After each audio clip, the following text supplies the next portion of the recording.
खजाना आपके भीतर छिपा है। यदि आप अपने मन की आंखें खोलकर अपने अंदर छिपे असीमित दौलत के खजाने को देखेंगे तो आप पाएंगे कि आपके चारों ओर यह दौलत बिखरी पड़ी है। आपके अंदर सोने की खान है जिसमें से आप जितना चाहे निकालकर एक शानदार खुशियों से भरपूर जीवन जी सकते हैं। अनेक लोग सोए पड़े हैं क्योंकि वे इस असीमित ज्ञान और असीमित प्रेम से भरी पूरी सोने की खान को नहीं जानते जो उनके अंदर मौजूद है। चुंबक लगा लोहे का एक टुकड़ा अपने भार से 12 गुना भार को आसानी से उठा लेगा। यदि उसमें से चुंबक निकाल दें तो वो एक तिनका भी नहीं उठा पाएगा। इसी तरह दुनिया में दो तरह के लोग होते हैं, एक चुंबक वाले जिनमें विश्वास और आस्था कूट कूट कर भरी होती है, जो जानते हैं कि वे जीतेंगे और सफल होंगे।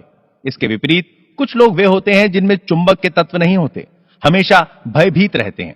उन्हें हर बात में संदेह होता है। वे कहते हैं, हो सकता है मैं असफल हो जाऊं, मैं अपने पैसे खो दूं, लोग मुझ पर हंसेंगे। इस प्रकार के लोग जिंदगी में आगे नहीं बढ़ पाते क्योंकि यदि वे आगे बढ़ने में डरेंगे तो वही रहेंगे जहां वे हैं। चुंबक वाला व्यक्ति बने और सदियों के रहस्य का आविष्कार करें। आपके विचार में सदियों पुराना यह रहस्य क्या हो सकता है? क्या परमाणु ऊर्जा, थर्माकुलर ऊर्जा, न्यूट्रॉन बम, अंतरिक्ष की यात्रा? नहीं, ऐसा कुछ नहीं। तब क्या है यह असाधारण रहस्य? इसका रहस्य भी असाधारण रूप से आसान है। यह रहस्य अद्भुत एवं जादुई शक्ति है। यह और कुछ नहीं बल्कि आपका अपना अवचेतन मन है, जिसकी कल्पना कोई व्यक्ति नहीं कर पाता। आप अपने अवचेतन मन की छिपी शक्ति से संपर्क कर उसे निकालने के तरीकों को सीखकर अपने जीवन को और गतिमान, और धनवान, और स्वस्थ और सुखी बना सकते हैं। इसके लिए आपको बाहरी ताकत की जरूरत नहीं है। यह ताकत आपके पास मौजूद है, केवल आपको उसे प्रयोग करने के तरीके को सीखना है। आपको उसे भली प्रकार समझ लेना है ताकि आप जीवन के विभिन्न कार्यों में उसका प्रयोग कर सकें। जैसे जैसे आप इस पुस्तक में दिए गए आसान उपायों और प्रतिक्रियाओं को पढ़ते जाएंगे, वैसे वैसे आपके मन में वो आवश्यक ज्ञान और समझदारी आ जाएगी। आप में एक नई प्रेरणा जन्म लेगी और आप इस नई शक्ति से अपनी आशाओं एवं सपनों को साकार कर पाएंगे। अपने जीवन को पहले से शानदार, विशाल, धनी और उत्तम बनाने के लिए आज ही से फैसला करें। आपके अवचेतन मन की गहराई में असीमित ज्ञान, असीमित शक्ति और उन सभी वस्तुओं का असीमित खजाना छिपा है जो विकास और अभिव्यक्ति के लिए इंतजार कर रहा है। अपने मन की इन शक्तियों को पहचानने का काम आज ही से शुरू करें। आप देखेंगे कि ये शक्तियां अपना काम अपने आप करना शुरू कर देंगी। आपके अवचेतन मन में मौजूद असीमित ज्ञान हर जगह, हर पल, हर समय आपको वो सब बता सकता है जो आप जानना चाहेंगे, बशर्ते आप अपना दिमाग खुला रखेंगे और उसे ग्रहण करेंगे। आपको नए विचार और नई कल्पनाएं मिल सकती हैं जिनसे आप नए आविष्कार, नई उपलब्धि प्राप्त कर सकते हो, पुस्तक और नाटक लिख सकते हो। इसके अतिरिक्त आपके अवचेतन मन का असीमित ज्ञान और ऊर्जा किसी मौलिक प्रवृत्ति का असाधारण ज्ञान भी दे सकती है। यह आपके सामने जीवन की चरम उपलब्धि और स्थान के लिए नया मार्ग प्रशस्त कर सकती है। अपने अवचेतन के विवेक से आप अपने जीवन के आदर्श सभी के साथ साथ व्यापार में सहयोगी या जोड़ीदार को आकर्षित कर सकते हैं। इसके उपयोग से आपको आपके घर का उचित खरीदार मिल सकता है। आपको अपनी चाहत के अनुरूप धन प्राप्त हो सकता है, जिसके आधार पर आप अपनी इच्छा अनुसार जहां जाना चाहते हैं जा सकते हैं। जो खरीदना चाहें खरीद सकते हैं, जो करना चाहते हैं कर सकते हैं। इस छिपे खजाने में जिसमें विचार हैं, उपलब्धियां हैं, शक्ति है, प्रकाश है, प्यार और सौंदर्य है, जानने का आपका अधिकार है। हालांकि यह दिखाई नहीं देता, किंतु इसकी शक्तियां अपार हैं, प्रबल हैं। आपके अवचेतन मन में अपनी प्रत्येक समस्या के समाधान के साथ साथ प्रत्येक घटना का कारण भी मिलेगा। छिपी हुई शक्तियों और विवेक को निकालकर अपने अधिकार लेकर आप भरपूर उत्साह के साथ एक सुखी जीवन का संसार बसा सकते हैं। मैंने अवचेतन मन से अशक्त और अयोग्य व्यक्तियों को एक बार फिर शक्तिशाली, मजबूत और योग्य बनकर दुनिया की सभी खुशियां, स्वास्थ्य और प्रफुल्लित जीवन जीते देखा है। आपके अवचेतन मन में एक जादुई शक्ति है जो विचलित मस्तिष्क और अस्वस्थ मन को एक बार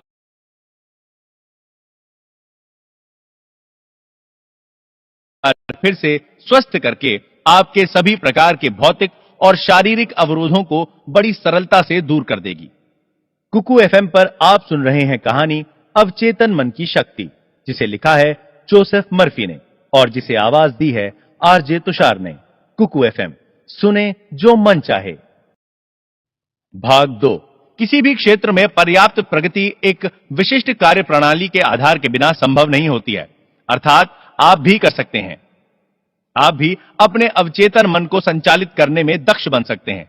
आप इसके सिद्धांतों की शक्तियों को अपने ज्ञान के आधार पर अपने विशिष्ट कार्यों तथा अपने अभीष्ट लक्ष्यों के अनुरूप उपयोग करके अपने जीवन को सफल बना सकते हैं। एक पूर्व केमिस्ट होने के नाते मैं आपको बताना चाहता हूं कि हाइड्रोजन के दो एटम के परिणाम में यदि एक एटम ऑक्सीजन का मिला दिया जाए तो वो पानी बन जाता है। आप यह भलीभांति जानते हैं कि एक एटम ऑक्सीजन और एक एटम कार्बन मिला देने से कार्बन मोनोऑक्साइड नाम की जहरीली गैस बन जाती है। लेकिन यदि एक एटम ऑक्सीजन और मिला दिया जाए तो कार्बन डाइऑक्साइड गैस बन जाती है, जो एक साधारण गैस होती है। इसी प्रकार केमिस्ट्री रसायनों के मिश्रण की एक प्रयोगशाला है। आप यह ना सोचे कि केमिस्ट्री, फिजिक्स, मैथमेटिक्स के सिद्धांत आपके अवचेतन मन से अलग हैं। पानी अपना धरातल स्वयं बनाता है।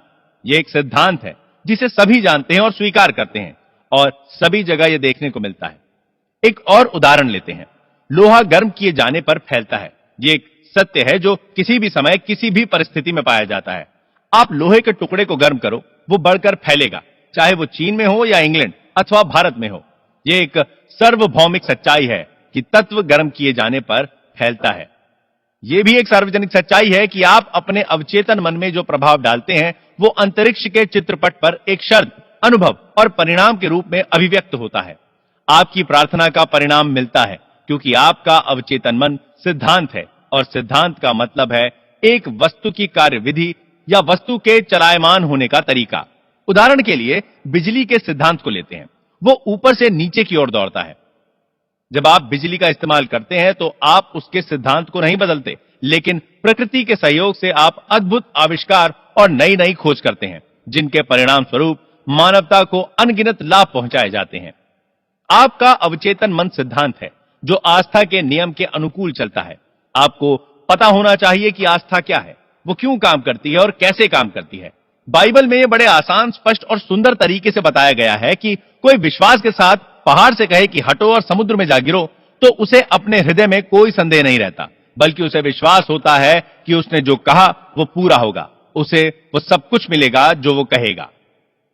आपके मन का नियम आस्था का सिद्धांत है। इसका मतलब है कि आपको मन के काम करने के तरीके पर विश्वास करना है। आपके मन की आस्था आपके मन का विचार है। देखो कितना आसान है सब कुछ, बस यही समझना है। आपके सभी अनुभव, परिणाम, शर्तें और कार्य आपके विचारों के प्रति आपके अवचेतन मन की प्रतिक्रियाएं हैं। याद रखने वाली बात यह है कि परिणाम, फल या उत्तर उसमें नहीं जिसमें आप विश्वास करते हैं, बल्कि आपके मन की आस्था से मिलता है। झूठी आस्थाओं, धारणाओं, अंधविश्वासों और आज के जीवन में प्रचलित भयों पर विश्वास करना छोड़िए और जीवन के सनातन सत्य एवं दैवी नियमों पर विश्वास करना शुरू करिए। तब जाकर आप जीवन में ऊपर उठेंगे और जीवन का सच्चा आनंद ले सकेंगे। जो व्यक्ति इस पुस्तक को पढ़कर और इसमें दिए गए अवचेतन मन के वैज्ञानिक सिद्धांतों को अपने जीवन में लागू करेगा, वो अपने लिए और दूसरों के लिए वैज्ञानिक एवं प्रभावपूर्ण रूप से प्रार्थना कर पाएगा। आपकी प्रार्थनाओं के परिणाम कर्म और उसकी प्रतिक्रिया के अलौकिक सिद्धांत के रूप में होते हैं, जो आपके विचार की प्रवृत्ति के अनुरूप होते हैं। अपने मन को सद्भाव, स्वास्थ्य, शांति तथा शुभेच्छाओं में लगाएं और देखें आपके जीवन में क्या आश्चर्य होते हैं। आपका मन दरअसल में एक है, किंतु उसके दो स्पष्ट भाग हैं। दोनों की विशेषताएं अलग हैं। सभी बुद्धिमान लोगों को मालूम है कि दोनों विभागों को एक रेखा अलग करती है। दोनों के कार्य बुनियादी रूप से एक दूसरे से अलग हैं। प्रत्येक विभाग को अलग अलग विशिष्ट शक्तियां और गुण मिले हैं। दोनों की पद्धति आपके मन के कामों को सामान्यतः दो पालों में बांट देती है। एक उद्देश्य मूलक मन और दूसरा व्यक्ति मूलक मन, चेतन मन और अचेतन मन। दूसरे शब्दों में, जो सतह पर दिखाई देता है, यानी जो आप दिखाई देते हो, और दूसरा आपके अंदर का मन, जो आपके अंदर है, दिखता नहीं। इसे स्वैच्छिक मन और अनैच्छिक मन अथवा पुरुष और स्त्री मन जैसे अनेक प्रकार से कहा जा सकता है। इस पुस्तक में सभी जगह आपको इन दो मनों के लिए चेतन और अवचेतन शब्दों का प्रयोग मिलेगा। इन दो मनों के कार्यकलापों को समझने का एक नायाब तरीका है। मान लीजिए कि आपका मन एक बाग है और आप उस बाग के मालिक हैं। आप दिन भर अपने विचारों के बीज बोते हैं। ये वे विचार हैं जिन्हें आप अपनी आदतों के अनुरूप सोचते हैं। जैसे विचारों की बुवाई करते हैं, वैसे ही परिणाम आपके शरीर और आपके आसपास मिलते हैं। सुख, शांति, सही कामों, शुभ इच्छाओं और खुशहाली के विचारों का रोपण करना शुरू करें। धैर्य से बैठकर पूर्ण रुचि के साथ इन गुणों पर चिंतन करें और उन्हें पूर्ण रूप से अपने चेतन मन में अर्थात अपने सोचने समझने के मन में स्वीकार करें, उन्हें अंगीकार करें। अपने मन के बगीचे में इन विश्लेषण बीजों की बुआई करें और उनकी शानदार फसल का लाभ कमाएं। आपके अवचेतन मन की मिट्टी खूब उपजाऊ है, जिसमें सभी प्रकार के बीज उग जाते हैं, अच्छे भी और बुरे भी। लेकिन जरा सोचिए, क्या कांटों को रोपने से कहीं अंगूर मिलेंगे या गोखरू के पेड़ में अंजीर लगेंगे? इसीलिए प्रत्येक विचार महत्वपूर्ण है, क्योंकि वही कारण है जिसके प्रभाव से फल मिलता है। इसीलिए यह जरूरी है कि आप अपने विचारों पर नियंत्रण रखें, जिससे आपको वही परिणाम प्राप्त हो जैसा आप चाहते हैं। जब आपका मन सही रास्ते पर चलने लगेगा, जब आप सच को समझना शुरू कर देंगे, जब आपके अवचेतन मन में रचनात्मक, मधुर और शांतिपूर्ण विचार जमा होने लगेंगे, तब आपके अवचेतन मन की जादुई शक्ति में प्रतिक्रिया होगी और आपके जीवन में मधुर परिस्थितियां पैदा होंगी। आपके आसपास का वातावरण सहज बन जाएगा, प्रत्येक कार्य में सफलता मिलती जाएगी। जब आप अपने सोचने विचारने पर नियंत्रण शुरू कर देंगे, तो आपका अवचेतन मन इस शक्ति का उपयोग अपनी समस्या या परेशानी में भी कर पाएगा। दूसरे शब्दों में, आप वस्तुतः उस अनंत शक्ति और सर्वशक्तिमान नियम के सजग अनुयायी बन जाएंगे जो समस्त संसार को चलायमान रखता है। आप जहां रहते हैं वहां चारों ओर देखेंगे तो पाएंगे कि अधिकांश लोग शून्य जगत में रहते हैं और विवेकपूर्ण एवं ज्ञानीजन अभिलाषापूर्ण, अर्थपूर्ण जीवन को चुनते हैं। याद रखें, अर्थपूर्ण जीवन अर्थात आपके विचार, आपकी भावनाएं और कल्पनाएं ही आपके शून्य जगत का निर्माण करती हैं। इसीलिए यही रचनात्मक शक्ति और वो सब कुछ जो आप अपने जीवन में देखते हैं, उसे जाने अनजाने में आपके भीतर के मन ने बनाया है। आपके चेतन और अवचेतन मन के आदान प्रदान का ज्ञान आपके संपूर्ण जीवन को बदल सकता है। अपने आसपास की दशा बदलने के लिए आपको उसके कारण को बदलना होगा। अधिकांश लोग दशा और परिस्थिति बदलने के लिए उसी में करना शुरू कर देते हैं। विवाद, उलझन, अभाव, बंधनों को दूर करने के लिए आपको उनके कारण को अर्थात उस तरीके को बदलना होगा जिसके जरिए आप चेतन मन का प्रयोग कर रहे हो। दूसरे शब्दों में, जिस दिशा में आप सोच रहे हैं और मन का प्रयोग कर रहे हैं, उसे बदलना होगा। आप असीमित दौलत के अथाह सागर में रह रहे हैं। आपका अवचेतन मन आपके विचारों के प्रति बहुत नाजुक है, तुरंत सक्रिय हो जाता है। आपके विचार ही वो शक्तिपुंज हैं जिसके माध्यम से आपके अवचेतन की अपरिमित बुद्धि, ज्ञान, महत्वपूर्ण शक्तियां और ऊर्जाएं निर्गत होती हैं। आपके मन के नियमों का व्यवहारिक प्रयोग, जैसा कि इस पुस्तक के प्रत्येक अध्याय में दिया गया है, आपके जीवन में अभावों को दूर करके संपन्नता लाएगा, अंधकार की जगह प्रकाश लाएगा, भय को दूर करके विश्वास लाएगा, विवाद की जगह सौहार्द लाएगा, विफलता के स्थान पर सफलता लाएगा और साधारण जीवन से उन्मुक्त होकर खुशहाल जीवन प्रदान करेगा। भाग 3, निश्चित रूप से मानसिक, भावनात्मक और भौतिक सुख सुविधा के संदर्भ में इससे बड़ी उपलब्धि और क्या हो सकती है। अधिकांश वैज्ञानिक, कलाकार, कवि व साहित्यकार, गायक, लेखक एवं आविष्कारकों ने चेतन और अवचेतन मन के बारे में बहुत ही गहन समझदारी पाई जाती है। एक समय था जब प्रसिद्ध गायक कैरूसो को मंच पर जाने से डर लगता था। पहली बार जब वो मंच पे गए तो उनका गला डर से अवरुद्ध हो गया, उनका चेहरा पसीने से तरबतर हो गया और उसी स्थिति में उन्हें मंच से उतर जाना पड़ा। वो शर्म और घबराहट में मंच के पीछे चले गए। वो सोचने लगे, लोग हंस रहे होंगे, मैं गाने गया था पर गा नहीं सका। तब उसने स्टेज के पीछे खड़े लोगों के बीच चिल्लाकर कहा, डर मेरे मैं का गला घुटना चाहता है। फिर दोबारा उसने चिल्लाकर कहा, भागो, ये डर आपको भगाना होगा, भगाना होगा, भागो यहां से। यहां मैं का अर्थ अवचेतन मन की अपार शक्ति और विवेक से है, जिसने चिल्लाकर कहा था, भागो यहां से, मुझे अब गाना शुरू करना है। उनके अवचेतन मन से शक्ति का निर्गम हुआ। जब उन्हें दोबारा स्टेज पर बुलाया गया तो वह विश्वास के साथ स्टेज पर गए और बड़े शानदार तरीके से ओजपूर्ण एवं मधुर आवाज में गाना गाकर वहां मौजूद लोगों का दिल जीत लिया। अब आप समझ गए होंगे, कैरूसो ने मन के दो रास्तों को समझ लिया होगा। चेतन या अवचेतन मन में आपके विचारों की प्रवृत्ति के अनुकूल प्रतिक्रिया होती है। जब आपका चेतन मन डर, चिंता और हड़बड़ाहट में होता है तो अवचेतन मन में बैठी नकारात्मक भावनाएं निर्गत होने लगती हैं और आपका चेतन मन घबराहट, आतंक, भय और निराशा से भर जाता है। जब कभी आपके साथ ऐसा हो तो कैरूसो की तरह नकारात्मक विचारों के समक्ष पूरे साहस और विश्वास के साथ अपने मन में कहो, शांत रहो, धीरज रखो, मैं नियंत्रण में हूं, आपको मेरा आदेश मानना होगा, मेरा आप पर अधिकार है, आप यहां नहीं आ सकते, यहां आपकी जरूरत नहीं है।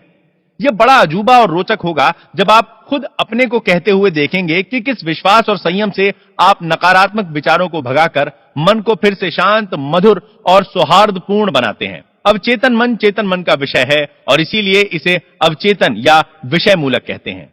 प्रमुख भेद और संचालन की प्रक्रिया। नीचे दिए गए उदाहरण से आप इसके प्रमुख भेदों को समझ जाएंगे। चेतन मन जहाज के कप्तान या उसके नेविगेटर की तरह होता है। वो जहाज को चलाता है और नीचे इंजन रूम में बैठे कार्मिकों को आदेश देता है, जो सभी बॉयलरों, मशीनों, यंत्रों को उसके आदेशों के अनुकूल चलाते हैं। मशीन रूम में काम कर रहे कार्मिकों को यह पता नहीं होता कि वे कहां तथा किस ओर जा रहे हैं, वे केवल आदेशों का पालन करते हैं। कप्तान अपने कंपस और अन्य यंत्र के आधार पर यदि गलत या अधूरा आदेश देता है तो वे पहाड़ से टकरा सकते हैं, क्योंकि उनका काम आदेश पर काम करना है। कार्मिक जन कप्तान से सवाल नहीं कर सकते, वे केवल आदेश का पालन करते हैं। कप्तान जहाज का बादशाह है, उसके आदेशों का पालन होता है। ठीक इसी तरह आपका चेतन मन कप्तान है, आपके जहाज का नेविगेटर है, जिसका रूप आपका शरीर है, आपके आसपास का वातावरण है और आपके अपने मामले हैं।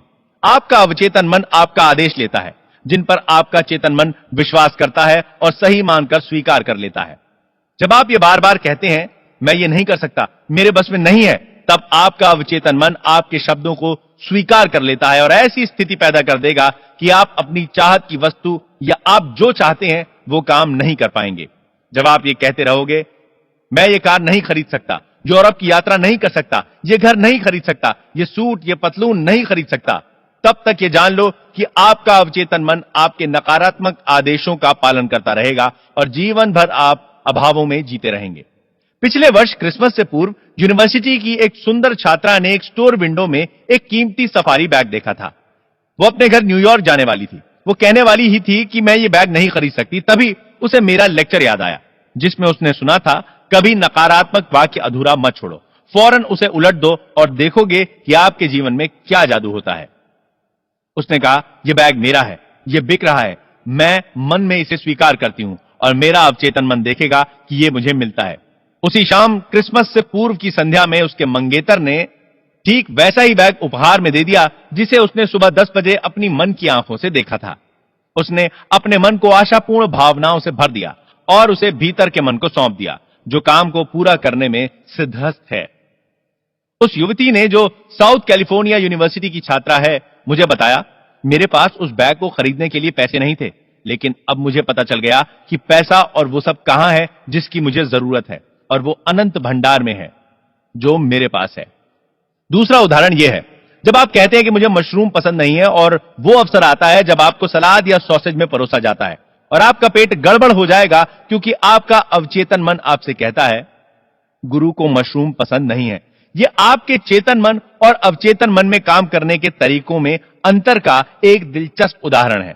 एक महिला कहती है, मैं रात में कॉफी पी लेती हूं तो मेरी नींद रात में 3 बजे खुल जाती है। जब कभी वो कॉफी पीती है, उसका अवचेतन मन धीरे से टोक देता है, गुरु चाहता है कि आप रात भर जागती रहो। आपका अवचेतन मन दिन व रात 24 घंटों काम करता है और आपके लिए, आपके फायदे के कामों में लगा रहता है। आपकी रोजमर्रा की आदतों के परिणाम आपकी गोद में डालता रहता है। कुछ महीने पहले मुझे एक महिला ने लिखा, मैं 75 साल की एक विधवा हूं, मेरे परिवार के सब लोग अपनी अपनी जिंदगी में व्यस्त हैं, मैं अकेली पेंशन पर अपना जीवन निर्वाह कर रही हूं। मैंने अवचेतन मन पर आपका व्याख्यान सुना था, जिसमें आपने कहा था कि विचारों को अवचेतन मन में बार बार दोहराकर विश्वास और आशा के साथ कहा जाए तो वे सफल हो जाते हैं। मैंने अक्सर आशापूर्ण भाव से दोहराना शुरू किया, कोई मुझे चाहता है, मैं एक दयालु, प्यार करने वाली आध्यात्मिक व्यक्ति से शादी करके सुखी और सुरक्षित जीवन व्यतीत कर रही हूं। मैं इसे 2 सप्ताह तक दिन में कई बार दोहराती रही। एक दिन पास की दवा की दुकान पर मेरी भेंट एक रिटायर्ड फार्मासिस्ट से हुई। मैंने महसूस किया कि वो एक समझदार, धार्मिक और दयालु प्रवृत्ति का व्यक्ति है। वो मेरी प्रार्थना का पूर्ण रूप से उत्तर था। 1 सप्ताह के अंदर ही उसने मेरे सामने विवाह का प्रस्ताव रख दिया और अब मैं उसके साथ हनीमून पर यूरोप की यात्रा कर रही हूं। अब मैं जान चुकी हूं कि मेरे अवचेतन मन के विवेक ने हम दोनों को एक दैवी शक्ति के जरिए मिला दिया है। उस महिला को पहली बार यह पता चला कि खजाना उसी के पास है। उसकी प्रार्थना उसके हृदय से निकली थी और उसका निर्णय अवचेतन मन के रसाकर्षण में डूब गया, जो रचनात्मक माध्यम है। जैसे ही वो अपनी चाहत को मूर्तिमान करने में सफल हुई, उसके अवचेतन मन ने आकर्षण के सिद्धांत पर उत्तर खोज निकाला। निर्णय करो कि आप जिन बातों को सोचते हो वे सच्ची हैं, निष्कपट हैं, न्यायपूर्ण हैं, पवित्र हैं, सुंदर हैं, अच्छी मानी जाती हैं। यदि कोई सद्गुण है और यदि कहीं प्रशंसा है तो उन्हीं बातों को सोचें। खजाना आपके भीतर है। अपनी हार्दिक इच्छाओं की पूर्ति के लिए अपने भीतर झांक कर देखें। सभी युगों में महापुरुषों का विलक्षण रहस्य यही था कि वे अवचेतन मन की शक्तियों से संपर्क करके उसका उपयोग करने में दक्ष थे। आप भी चाहकर ऐसा कर सकते हैं। आपके अवचेतन के पास आपकी सभी समस्याओं का समाधान है। यदि आप अपने अवचेतन मन से सोने से पहले कहते हैं मुझे 6 बजे उठना है, वो आपको समय पर उठा देगा। आपका अवचेतन मन आपके शरीर का निर्माता है। रोज रात को स्वस्थ और प्रसन्न विचारों के साथ सोने जाएं। आपका अवचेतन मन आपके वफादार नौकर की तरह आपके आदेश का पालन करेगा। प्रत्येक विचार एक कारण है और प्रत्येक दिशा उसका परिणाम है।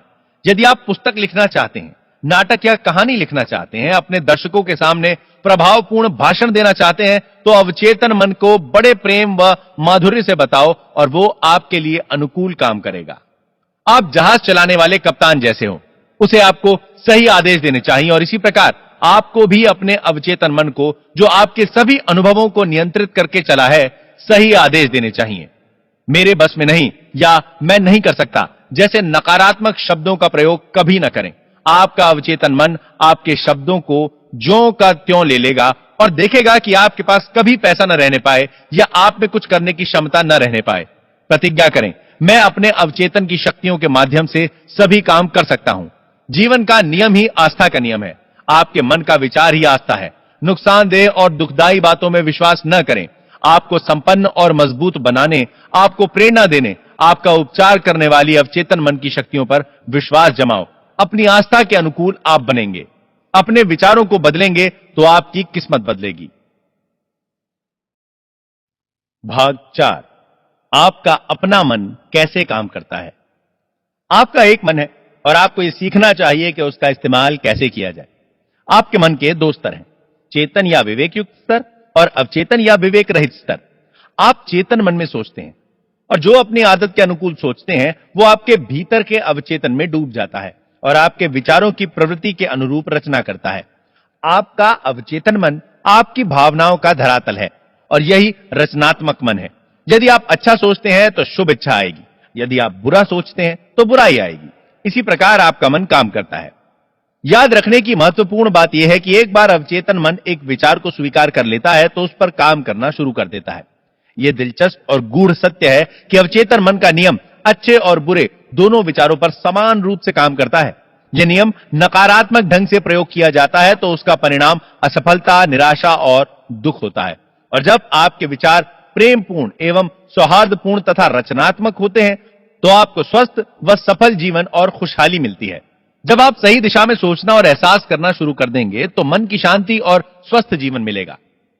जो कुछ आप मन और वचन से सच मानेंगे, आपका अवचेतन मन उसे स्वीकार करके उसे आपके अनुभव में ला देगा।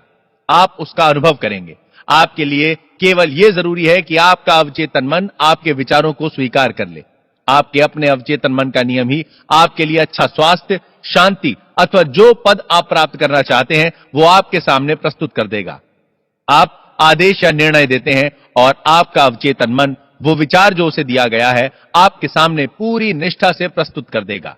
आपके मन का नियम यह है, आपको अपने अवचेतन मन से उन विचारों या चिंतन का प्रतिरूप या प्रतिफल मिलेगा जो आप अपने चेतन मन में रखते हैं। मनोवैज्ञानिकों और मनोचिकित्सकों ने साबित किया है कि जब विचार आपके अवचेतन मन को प्रेषित किए जाते हैं, उनकी छाप मस्तिष्क के पटल पर आ जाती है। जैसे ही आपका अवचेतन मन किसी विचार को स्वीकार करता है, वो तुरंत उसे मूर्तिमान करना शुरू कर देता है। वो विचारों से मिलकर काम करता है और आपके उस ज्ञान का पूरा प्रयोग करता है जो आपने जीवन भर एकत्र किया है। वो इसके लिए आपके भीतर मौजूद अनंत शक्ति, ऊर्जा और विवेक का प्रयोग करता है। वो अपना काम कराने के लिए प्रकृति के सभी सिद्धांतों को प्रयोग में लेता है। कभी कभी वो अपनी समस्याओं का समाधान तुरंत कर देता है, किंतु कभी ऐसा भी होता है कि उसे काम पूरा करने में कुछ दिन, कुछ सप्ताह या और भी देर हो सकती है, किंतु वो काम करके ही रहता है। आपको यह याद रखना चाहिए कि ये दोनों अलग अलग मन नहीं है, ये केवल दो क्षेत्र हैं जिनका कार्यकलाप अलग है, लेकिन मन एक ही है। आपका चेतन मन विवेकशील है, अर्थात हर चीज का कारण जानना चाहता है। यही क्षेत्र है जो अपनी चाहत का चुनाव करता है।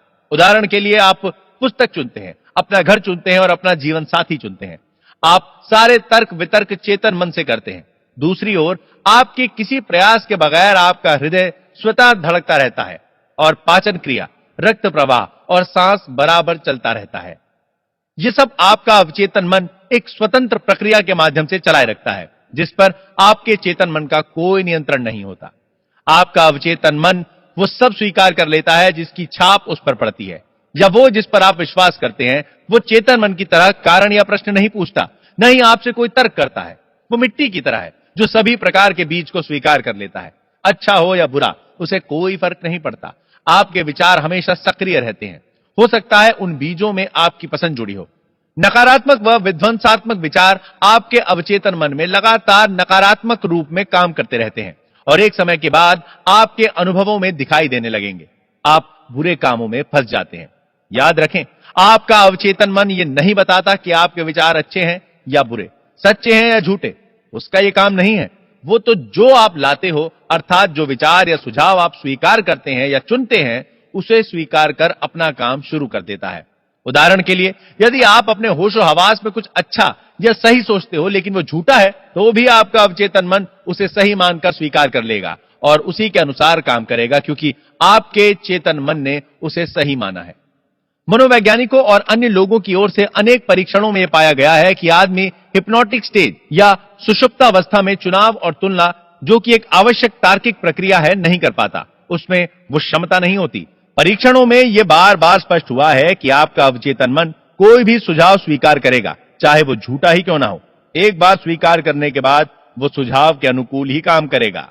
आपका अवचेतन मन आपका सुझाव कितनी आसानी से स्वीकार कर लेता है, इसका एक दिलचस्प उदाहरण मनोविज्ञान में हिप्नोटिक स्लीप या सुषुप्तावस्था है, जिसमें एक मनोवैज्ञानिक अपने एक रोगी को सुझाव देता है कि वो नेपोलियन बोनापार्ट है या वो बिल्ली या कुत्ता है।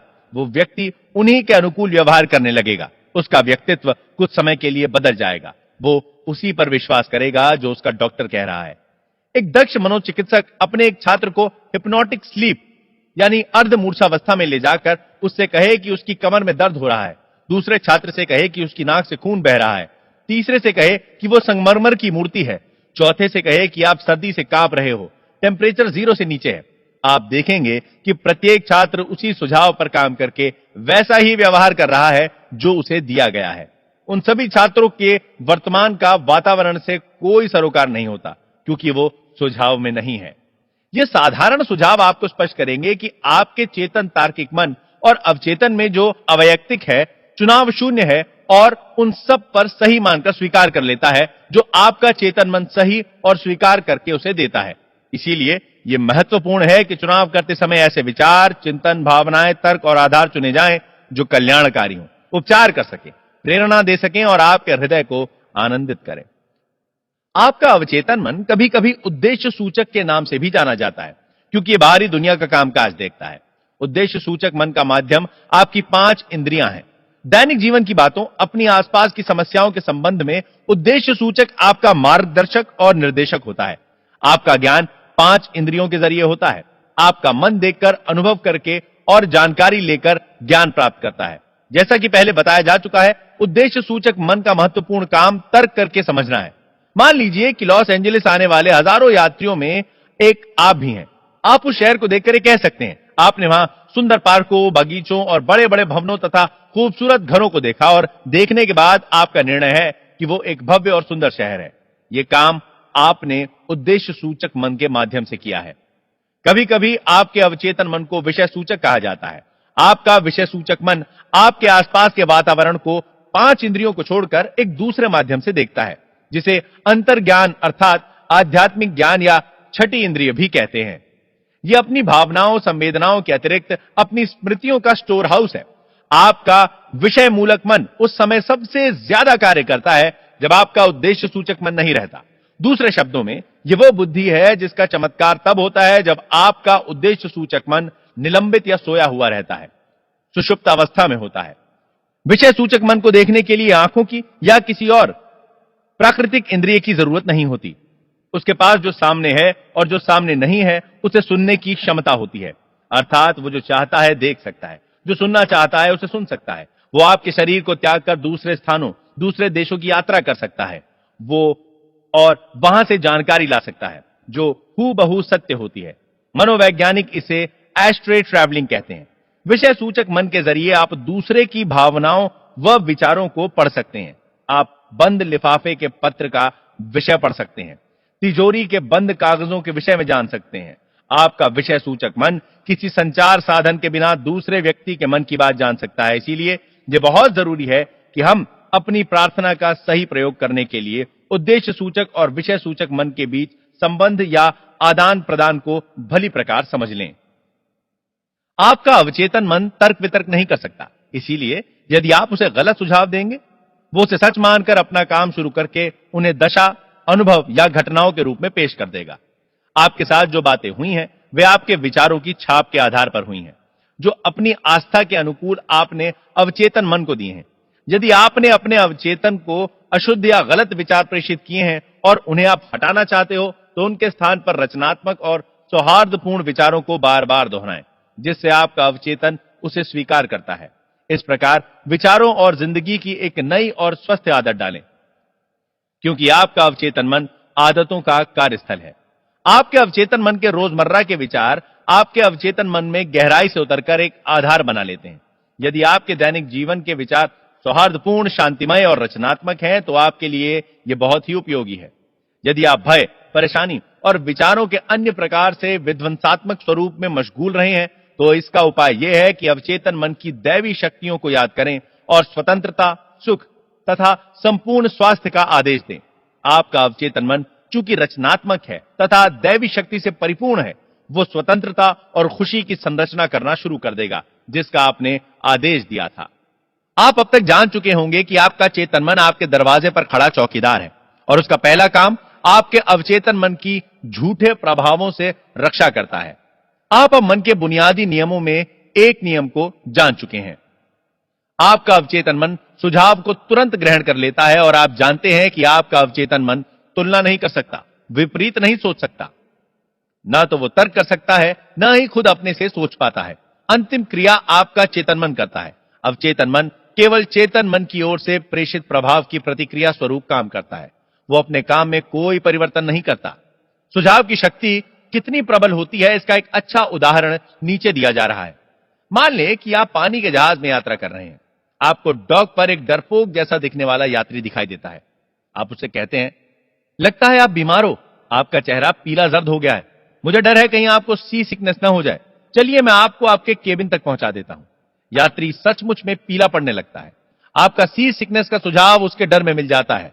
वो आपका सहारा लेकर अपने केबिन में लेट जाता है और वहां आपका नकारात्मक सुझाव अपना कमाल दिखाना शुरू कर देता है, क्योंकि उस यात्री ने आपके सुझाव को स्वीकार कर लिया और वस्तुतः वो कारगर होने लगता है। एक ही सुझाव के विभिन्न परिणाम। भाग 5। यह सच है कि एक सुझाव की प्रतिक्रियाएं विभिन्न लोगों में अपने अवचेतन मन की आस्थाओं के अनुकूल विभिन्न होती हैं। उदाहरण के लिए, यदि आप दया से अभिभूत होकर जहाज के नाविक से कहते हैं, प्रिय दोस्त, आप बीमार लग रहे हो, क्या आपको ऐसा नहीं लग रहा? मुझे तो लग रहा है कि आपको सी सिकनेस होने जा रही है। आपके सुझाव के अनुकूल वो आपके जोक पर या तो हंस देता है या आपको देखकर चिढ़ जाता है। आपके सुझाव का उस पर कोई प्रभाव नहीं पड़ा, क्योंकि सी सिकनेस के बारे में वो अच्छी तरह से जानता था और वो उसे हो ही नहीं सकती। इसीलिए उसके मन में भय या चिंता के स्थान पर आत्मविश्वास दिखाई दिया।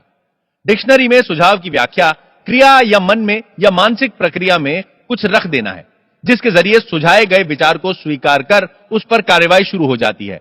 आपको याद रखना है कि कोई भी सुझाव अवचेतन मन में चेतन मन की स्वीकृति के बिना कुछ भी नहीं रख सकता।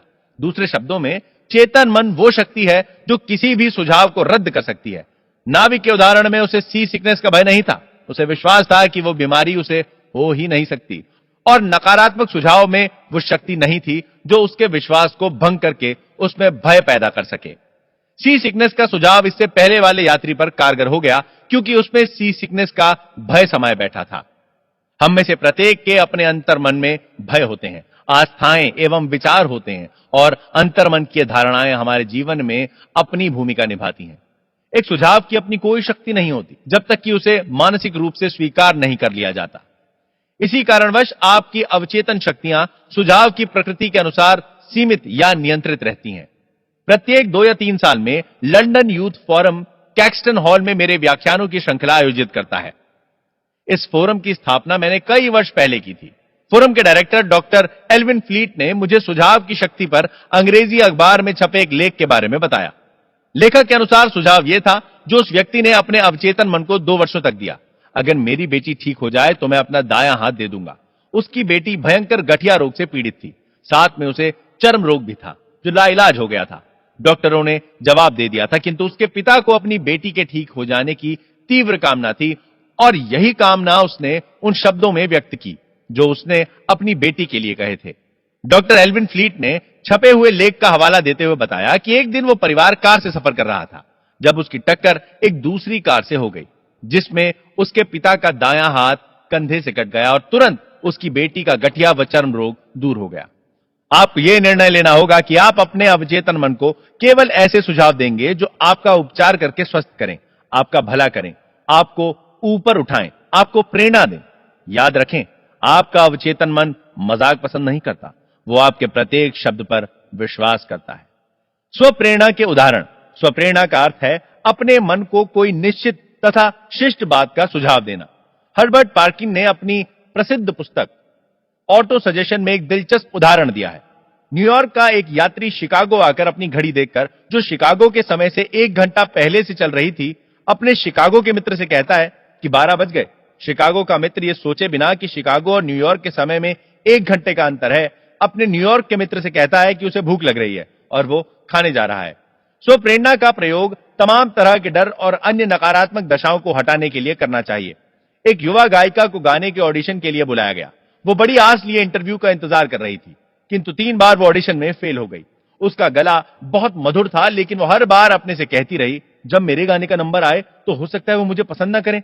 मैं कोशिश करूंगी, लेकिन मुझे बहुत डर लग रहा है, मैं बहुत व्याकुल हूं।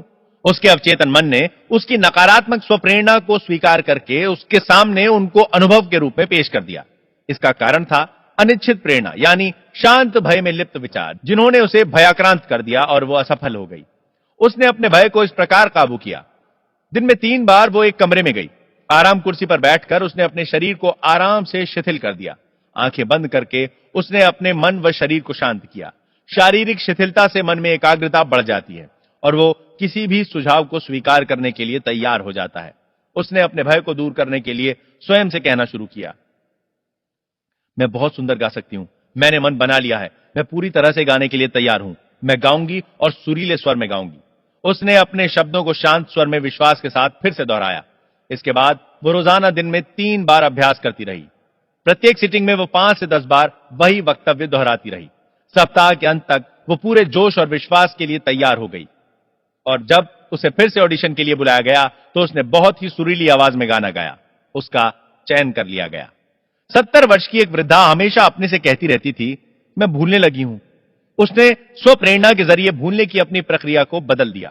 उसने कहना शुरू किया, आज से मेरी याददाश्त बढ़ने लगी है, मैं अब हमेशा अपनी जरूरत की बातों को याद रखूंगी।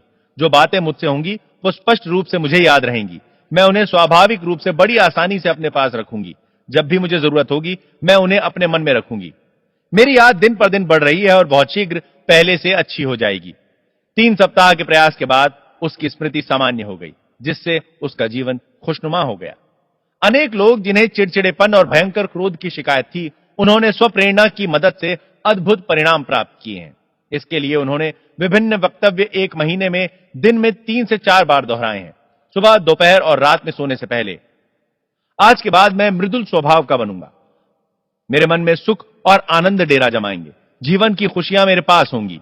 दिन प्रतिदिन लोग मुझे पसंद करेंगे। मेरी समझ बढ़ेगी। मेरे चारों ओर खुशियां हैं। मैं प्रेम और माधुर्य का केंद्र बन गया हूं। खुशियां हरदम साथ रहती हैं। मेरा स्वभाव बदल गया है। मैं बहुत खुश हूं और सबका आभारी हूं। विजातीय स्वप्रेरणा के कुछ उदाहरण और विचार। विजातीय प्रेरणा का अर्थ है दूसरे से प्राप्त सुझाव। सभी युगों में सुझाव की शक्ति ने दुनिया के सभी देशों के हर काल में आदमी के जीवन और उसके चिंतन में अपनी भूमिका अदा की है। अनेक देशों में यह धर्म की नियंत्रण शक्ति का काम करता है।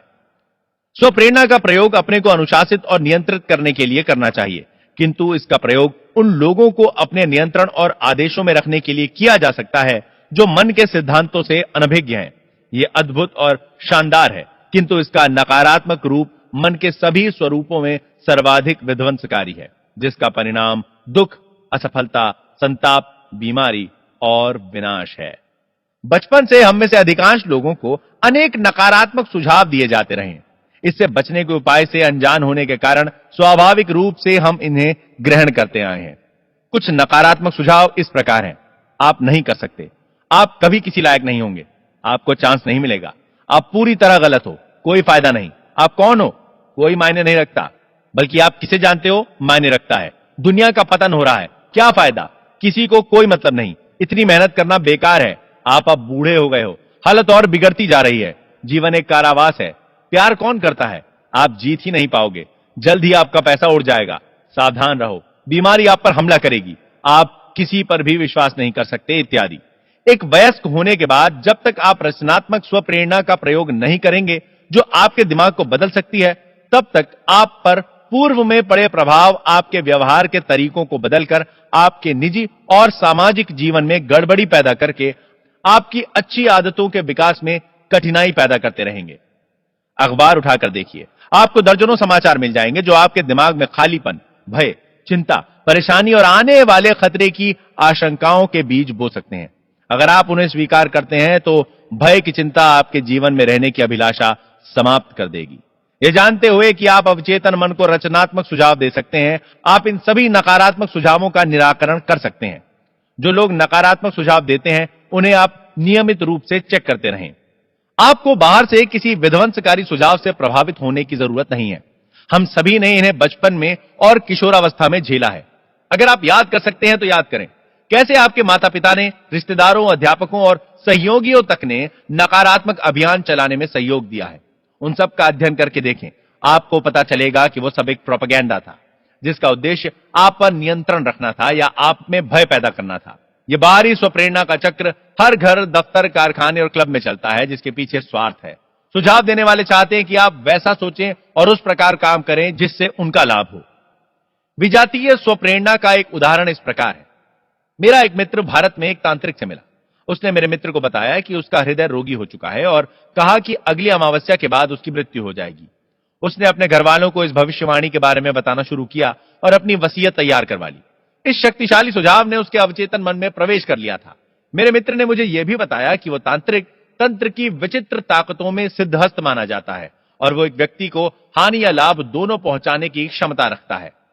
तांत्रिक की भविष्यवाणी के अनुरूप मेरा मित्र मर गया, ये जाने बगैर कि अपनी मौत का जिम्मेदार वो खुद था। मैं समझता हूं हम में से अनेक ने इसी प्रकार मूर्खतापूर्ण, हास्यास्पद एवं अंधविश्वास की कहानियां सुनी होंगी।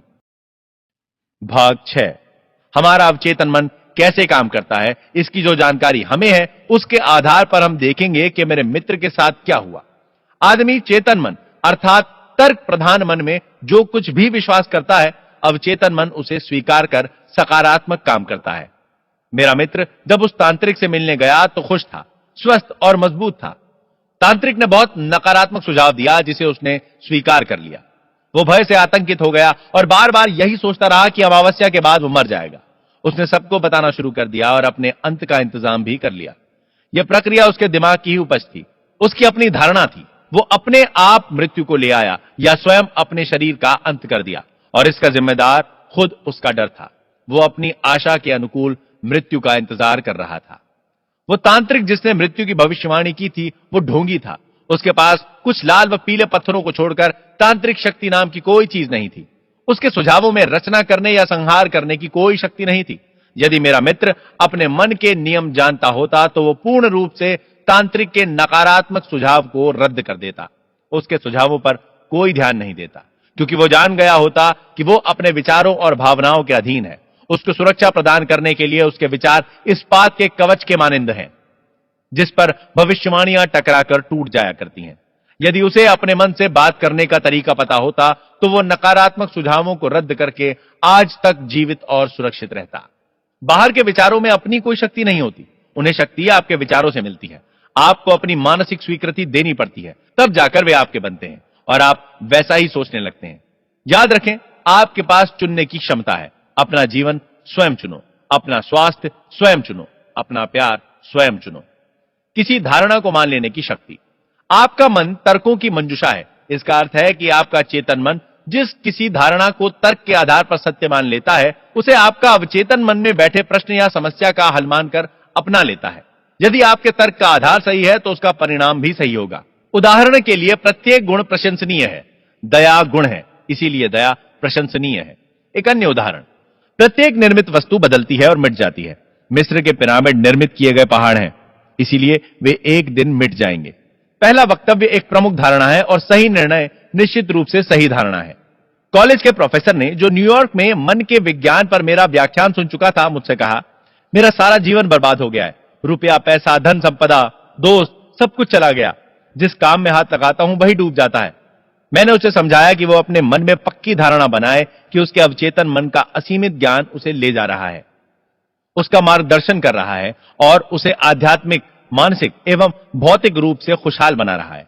तब उसका अवचेतन मन स्वतः बुद्धिमानी से उसके धन का नियोजन करेगा, सही परामर्श देगा और शरीर को स्वस्थ करके उसके मन को सुख व शांति प्रदान करेगा। प्रोफेसर ने अपने जीवन का पूरा नक्शा बदलकर उसे अपनी चाहत के अनुकूल ढाल लिया और निम्नलिखित को अपनी धारणा बना ली। असीमित ज्ञान सभी बातों में मेरा मार्गदर्शन कर रहा है। पूर्ण स्वास्थ्य मेरा है। मेरा मन एवं शरीर प्रेम और सौहार्द से भरा पूरा है। सौहार्द, प्यार, शांति और संपन्नता मेरी है। मेरा पूरा शरीर और मन सही कर्मों और दैवी नियमों के अधीन चल रहा है। मैं जानता हूं कि मेरी प्रमुख धारणा जीवन के अनंत सत्य पर आधारित है और मैं जानता हूं, ऐसा एहसास करता हूं और विश्वास करता हूं कि मेरा अवचेतन मन मेरे चेतन मन के विचारों की प्रवृत्ति के अनुकूल चलता है। उसने मुझे लिखा, मैंने उपयुक्त वक्तव्य को दिन में कई बार शांतिपूर्वक बड़े प्यार से धीरे धीरे यह सोचकर दोहराया कि वो मेरे अवचेतन मन की गहराई में उतर रहा है और उसका परिणाम अब आएगा। आपने मुझे जो समय दिया, मैं उसके लिए आपका अत्यंत आभारी हूं और यह कहना चाहता हूं कि मेरे जीवन में परिवर्तन होने लगा है। वास्तव में यह कारगर है। अवचेतन मन विवादों पर तर्क नहीं करता। आपका अवचेतन मन पूर्णतः बुद्धिमान है और सभी प्रश्नों का उत्तर जानता है। वो आपसे विवाद नहीं करता या आपसे उलटकर कुछ नहीं पूछता। वो ये नहीं कहता, आपको उसका प्रभाव मुझ पर नहीं डालना चाहिए।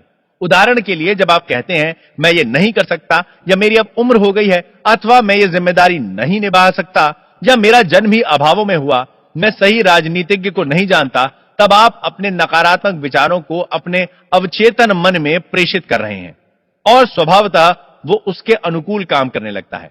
इस प्रकार आप अपना ही नुकसान कर रहे हैं। जब आप अपने अवचेतन मन में इस प्रकार की बाधाएं ला रहे हैं और अवचेतन मन को घेर कर रख रहे हैं, आप अपनी भलाई में बाधा पहुंचा रहे हैं और बदले में अपने जीवन में अभाव, बंदिशों को ला रहे हैं। अवचेतन मन में विवेक और बुद्धि के अवसरों को रोक रहे हैं।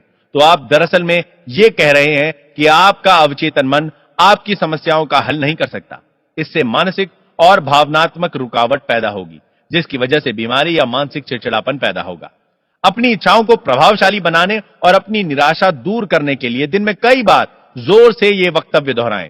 असीमित ज्ञान, जिसने मुझे यह इच्छा दी है, वो मुझे मार्गदर्शन देगा और मुझे अपनी इच्छा को पूरा करने की योजना की ओर ले जाएगा।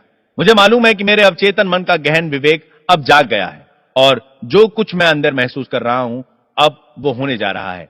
मेरे अंदर और बाहर का ज्ञान बराबरी के संतुलन में पहुंच गया है।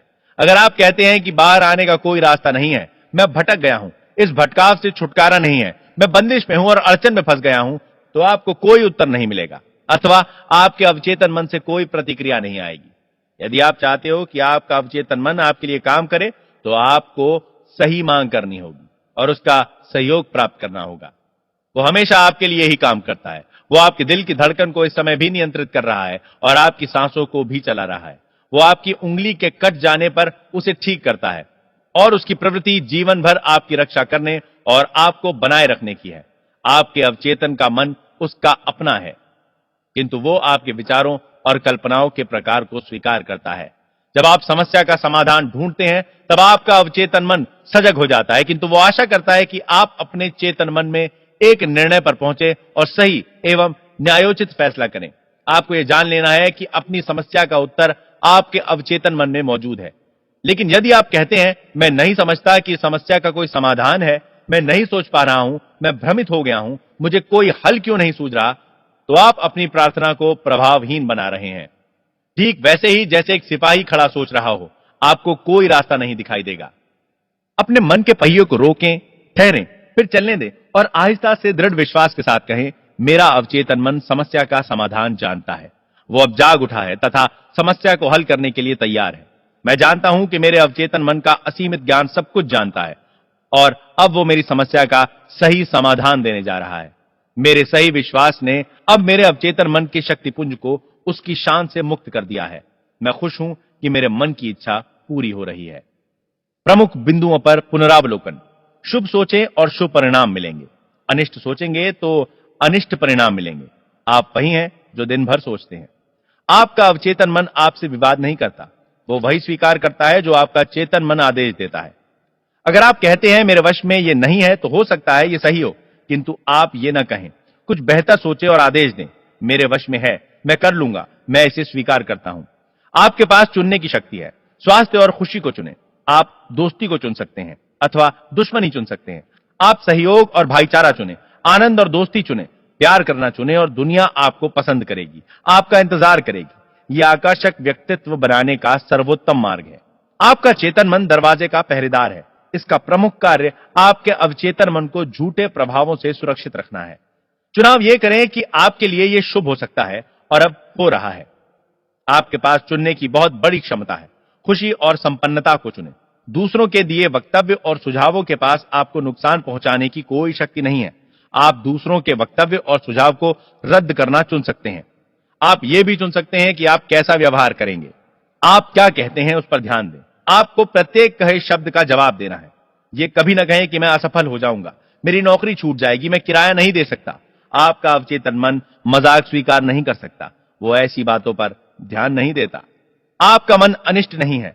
प्रकृति की कोई शक्ति अनिष्ट नहीं है। यह आपके ऊपर है कि आप प्रकृति की शक्तियों को कैसे प्रयोग करते हैं। कभी ना कहें मैं नहीं कर सकता। इस भय को यह कहकर भगा दे, मैं अपने अवचेतन मन की शक्ति से सब कुछ कर सकता हूं।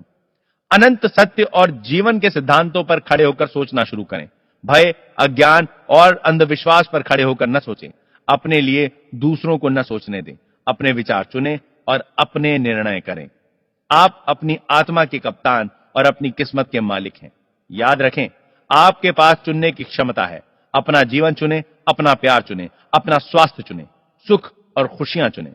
आपका अवचेतन मन जो भी सत्य मान लेता है और उसे सच होने का विश्वास कर लेता है, उसे आपका अवचेतन मन स्वीकार कर अंगीकार कर लेता है। सुनहरे भविष्य में, दैवी मार्गदर्शन में, सही कर्म और सुखमय जीवन में विश्वास करना शुरू करें। भाग 7। आपके अवचेतन मन की चमत्कारी शक्तियां। आपके अवचेतन मन की शक्तियां अपार हैं। वो आपको प्रेरणा देता है, आपका मार्गदर्शन करता है और आपके स्मृतियों के भंडार से नामों, तथ्यों, दृश्यों को लाकर आपके सामने उजागर करता है। आपके अवचेतन ने ही आपके दिल की धड़कन शुरू की। वो आपके रक्त संचार को नियंत्रित करता है और आपके भोजन को हजम कर उसके निर्गम को संचालित करता है। जब आप रोटी का एक टुकड़ा खाते हैं तो आपका अवचेतन मन उसे परिवर्तन करके कोशिकाओं, मांसपेशियों, हड्डियों और रक्त में पहुंचाता है। यह ऐसी जटिल प्रक्रिया है जो दुनिया के बड़े से बड़े समझदार इंसान की पहुंच से बाहर है। आपका अवचेतन मन आपके शरीर की सभी महत्वपूर्ण क्रियाओं और कार्यों को नियंत्रित करता है और सभी समस्याओं का उत्तर भी जानता है। आपका अवचेतन मन कभी सोता नहीं है, कभी आराम नहीं करता, वो हर दम काम पर लगा रहता है। आप अपने अवचेतन मन की चमत्कारी शक्तियों को जानने के लिए अपने अवचेतन मन को सोने से पहले सीधे शब्दों में बताएं कि आप एक विशेष काम करना चाहते हैं। आपको जानकर प्रसन्नता होगी, आपके अंदर की शक्तियां काम पर लग जाएंगी और आपको इच्छित परिणाम मिल जाएंगे। अवचेतन मन में उस शक्ति और विवेक का माध्यम मौजूद है जो आपको सर्वशक्तिमान या उस महाशक्ति से संपर्क कराती है जो इस जगत को चलायमान रखती है, सभी ग्रहों को उनकी परिधि पर बनाए रखती है और सूर्य को प्रकाश देती है। आपका अवचेतन मन आपके आदर्शों, अभिलाषाओं और परोपकारी मांगों का माध्यम है। अवचेतन मन के माध्यम से ही शेक्सपियर महान सत्य की कल्पना कर पाए जो आम आदमी की नजर से तब तक छिपा रहा था। अवचेतन मन के माध्यम से महान ग्रीक शिल्पकार फिदियस संगमरमर और कांसे पर सौंदर्य एक संगति को शिल्प में प्रस्तुत कर सके। इसी के कारण इटालियन चित्रकार राफेल मेडोना का चित्र बना पाए और लुडविग वॉन बीथोवन सुरीला संगीत दे पाए। सन 1955 में मैंने भारत के ऋषिकेश में स्थित योगा फॉरेस्ट यूनिवर्सिटी में एक व्याख्यान दिया था। वहां मेरी भेंट बंबई से आए एक युवा सर्जन से हुई। उन्होंने एक स्कॉट सर्जन जेम्स एसडेल के बारे में बताया, जिन्होंने आधुनिक प्रकार के एनेस्थीसिया के आविष्कार से पूर्व बंगाल में काम किया था। सन 1843 से लेकर 1846 तक यानी 3 वर्षों में डॉक्टर जेम्स एसडेल ने सभी प्रकार के लगभग 400 बड़े ऑपरेशन किए, जिनमें अंगभंग, ट्यूमर को हटाना, कैंसर आदि के अलावा आंख, कान और गले के ऑपरेशन भी शामिल थे। वे सभी ऑपरेशन मानसिक एनेस्थीसिया में किए गए। ऋषिकेश में भारतीय डॉक्टर ने बताया कि ऑपरेशन के बाद मृत्यु संख्या बहुत ही कम, शायद 2 या 3% ही थी। रोगियों को दर्द नहीं हुआ और ऑपरेशन के दौरान कोई मृत्यु नहीं हुई। डॉक्टर एसडेल ने रोगियों के अवचेतन मन को, जो सुषुप्त अवस्था में था, सुझाव दिया कि किसी प्रकार का संक्रमण या सेप्टिक नहीं होगा। आपको याद रखना चाहिए, ये लुई पाश्चर और जोसेफ लिस्टर के इजाद से पहले की बात है, जिसमें उन्होंने पहली बार बैक्टीरिया जनित बीमारी और उसके संक्रमण के खतरे के बारे में चेतावनी दी थी। भारतीय सर्जन ने बताया कि मृतक संख्या कम रहने और इन्फेक्शन निम्नतम रहने का काम निसंदेह डॉक्टर एसडेल की ओर से रोगियों को दिए गए सुझावों का परिणाम था। उन्होंने रोगियों के अवचेतन मन को ये सुझाव प्रेषित किए थे और रोगियों पर इनका पूरा प्रभाव पड़ा। यह आश्चर्य नहीं तो क्या है कि 150 वर्ष पहले कैसे एक सर्जन ने अवचेतन मन की चमत्कारी कारगर शक्तियों का आविष्कार किया। क्या आपको आश्चर्य नहीं होता कि वो कौन सा जादू है जिसकी शक्तियां इतनी प्रभावशाली हैं? जरा रुककर सोचें, अपने अवचेतन की इन दैवी शक्तियों का अंदाजा लगाएं। कैसे वो आपके शब्दों को उड़ाकर दूसरे अवचेतन मन को प्रभावित कर देती हैं। उनके लिए समय, काल, स्थान कुछ भी मायने नहीं रखता। उनकी क्षमता है कि वो आपको दर्द से मुक्ति दिला सकती हैं, आपके कष्ट दूर कर सकती हैं और सभी प्रकार की समस्याओं का समाधान कर सकती हैं। ये सब और अनेक दृष्टांत आपके सामने उजागर करते हैं कि आपके अंदर शक्ति और ज्ञान मौजूद है, जो आपकी बुद्धि और विवेक को गतिमान रखती है। ये आपका अमोघ अस्त्र है। ये सब जानकर आपको हर्ष होना चाहिए और विश्वस्त होना चाहिए। आपके अवचेतन मन की शक्तियां अपार हैं। आपका अवचेतन आपके जीवन की पुस्तक है। जो विचार, आस्थाएं, विचारधाराएं, नियम, सिद्धांत और मत आप अपने अवचेतन मन में लिखते हैं, अंकित करते हैं या सुझाव देते हैं, वे परिस्थितियों, दशाओं और घटनाओं के आकार में आपके समक्ष प्रदर्शित हो जाते हैं। आप जो अंदर जाकर लिखते हैं वो बाहर अनुभव के रूप में आपको मिल जाता है। आपके जीवन के 2 पहलू हैं, उद्देश्य सूचक और विषय सूचक, दृश्य और अदृश्य, विचार और साकार। आपका मस्तिष्क आपके विचार प्राप्त करता है, जो आपके चेतन तार्किक मन का अंग है। जब आपका चेतन या उद्देशक सूचक मन विचार को पूर्णतः स्वीकार कर लेता है, वो उसे शौर्य नेटवर्क में भेजता है, जो आपके मन का मस्तिष्क है, जहां मासल बनकर वो आपके अनुभव में परिवर्तित हो जाता है।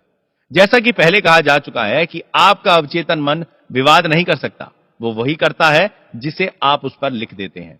वो आपका निर्णय या आपके चेतन मन के निर्णय को अंतिम मान लेता है।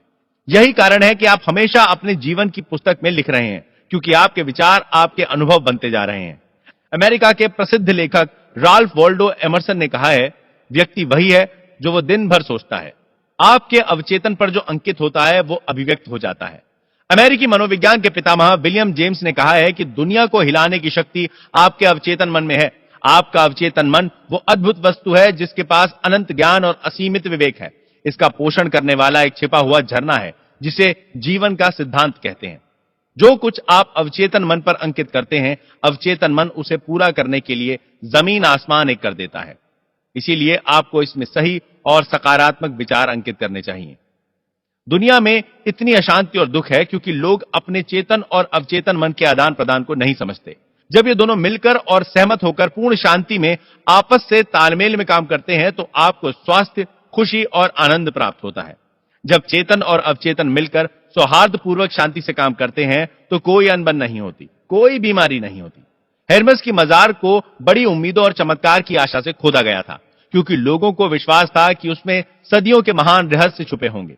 किंतु रहस्य जैसा अंदर था वैसा ही बाहर था, वैसा ही नीचे था। दूसरे शब्दों में, आपके अवचेतन मन में जो अंकित है वही आकाश पर अंकित है। इसी सत्य का उपदेश मोसेस, जीसस, बुद्ध, जोरास्तर और हर युग के महान ऋषि मुनियों ने दिया है। जो भी सत्य आप विषय के अनुरूप स्वीकार करते हैं वो परिस्थितियां, अनुभवों और धारणाओं में मूर्त रूप में प्रकट होता है। शांति और उद्गारों का संतुलन होना चाहिए। जैसा परलोक में है वैसा ही पृथ्वी में है। जैसे परलोक यानी आपके मन में है, वैसे ही पृथ्वी यानी आपके शरीर और उसके आसपास के वातावरण में है।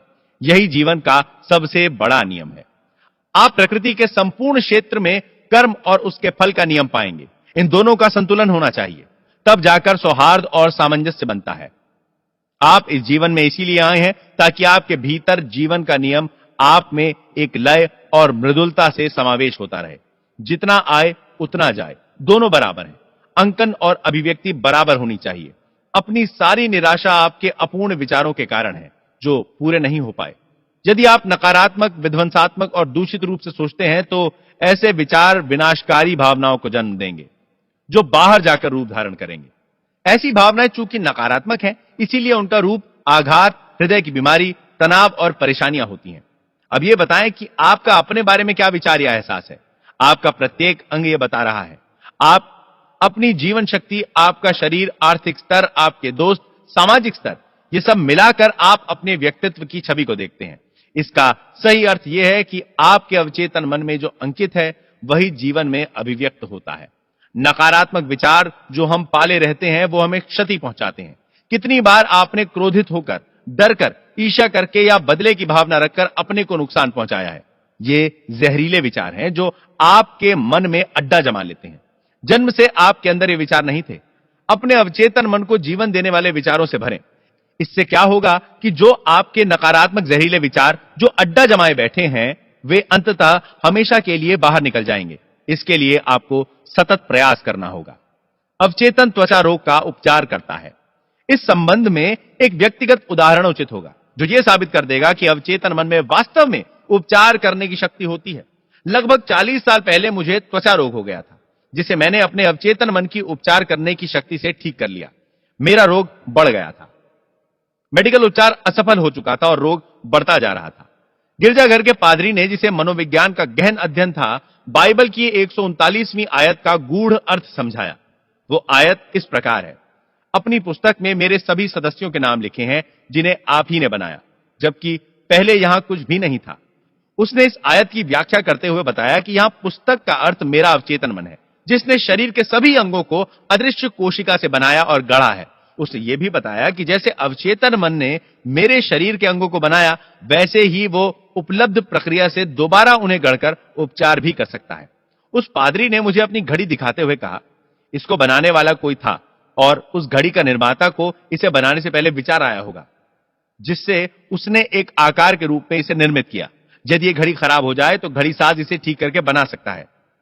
मेरे उस मित्र ने मुझे याद दिलाया कि अवचेतन ज्ञान जिसने मेरे शरीर की रचना की है, घड़ी साज की तरह है और सही रूप से जानता है कि उसे कैसे ठीक करके वापस उसी रूप में लाया जाए, और वो इस दिशा में शरीर की महत्वपूर्ण प्रक्रियाओं एवं कार्यों को काम पर लगा सकता है।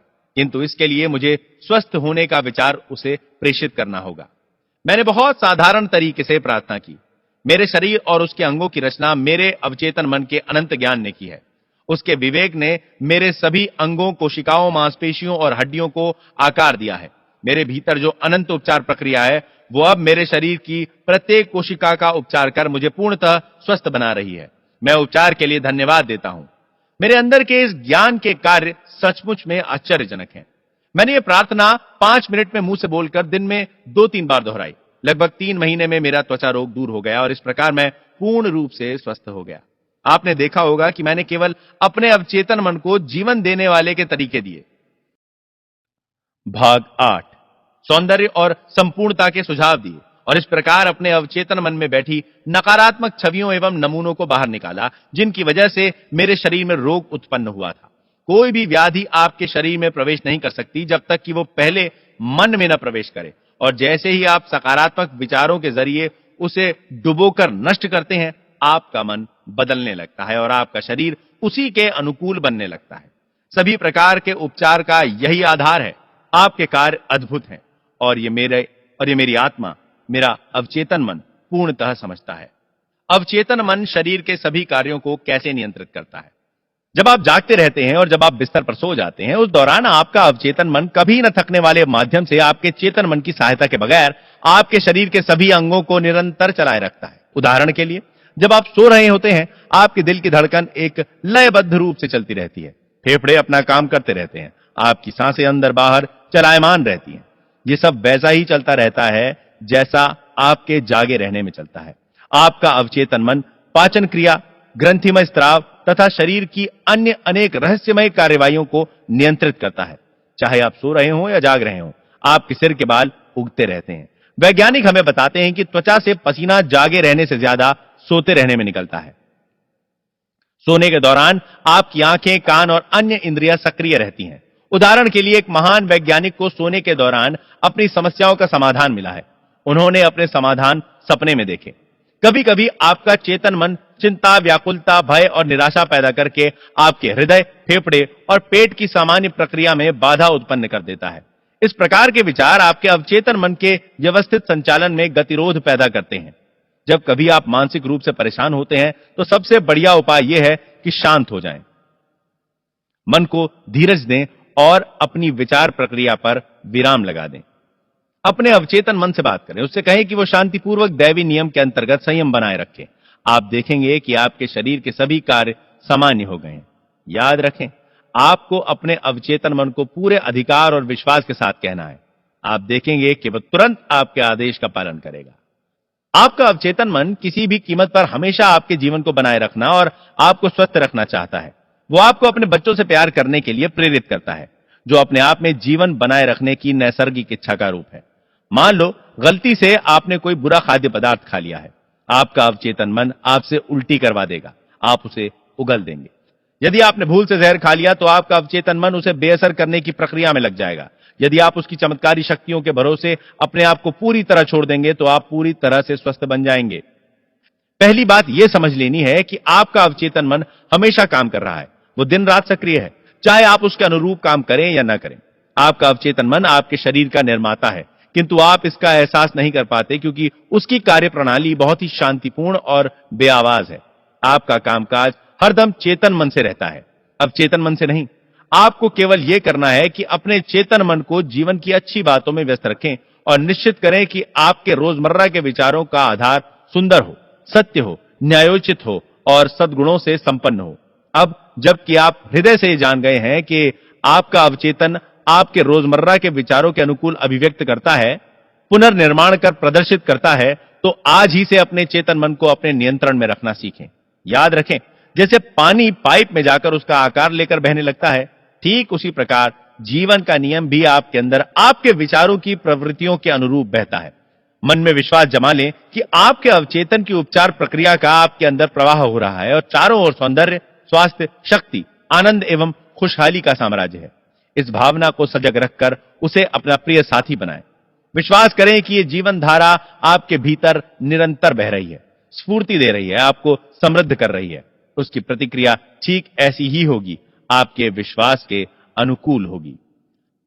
एक बहुत ही प्रसिद्ध उदाहरण है जिसका उल्लेख फ्रांस के चिकित्सा विभाग के संग्रहालय के रिकॉर्ड में भी किया गया है। फ्रांस की मैडम बायर का है। वे नेत्रहीन थी, उनकी आंखों की नसें क्षतिग्रस्त होकर मृत हो गई थी। वो इलाज के लिए लॉर्ड्स के चिकित्सा अस्पताल में भर्ती हुई और उन्हीं के शब्दों में चमत्कार उपचार हुआ।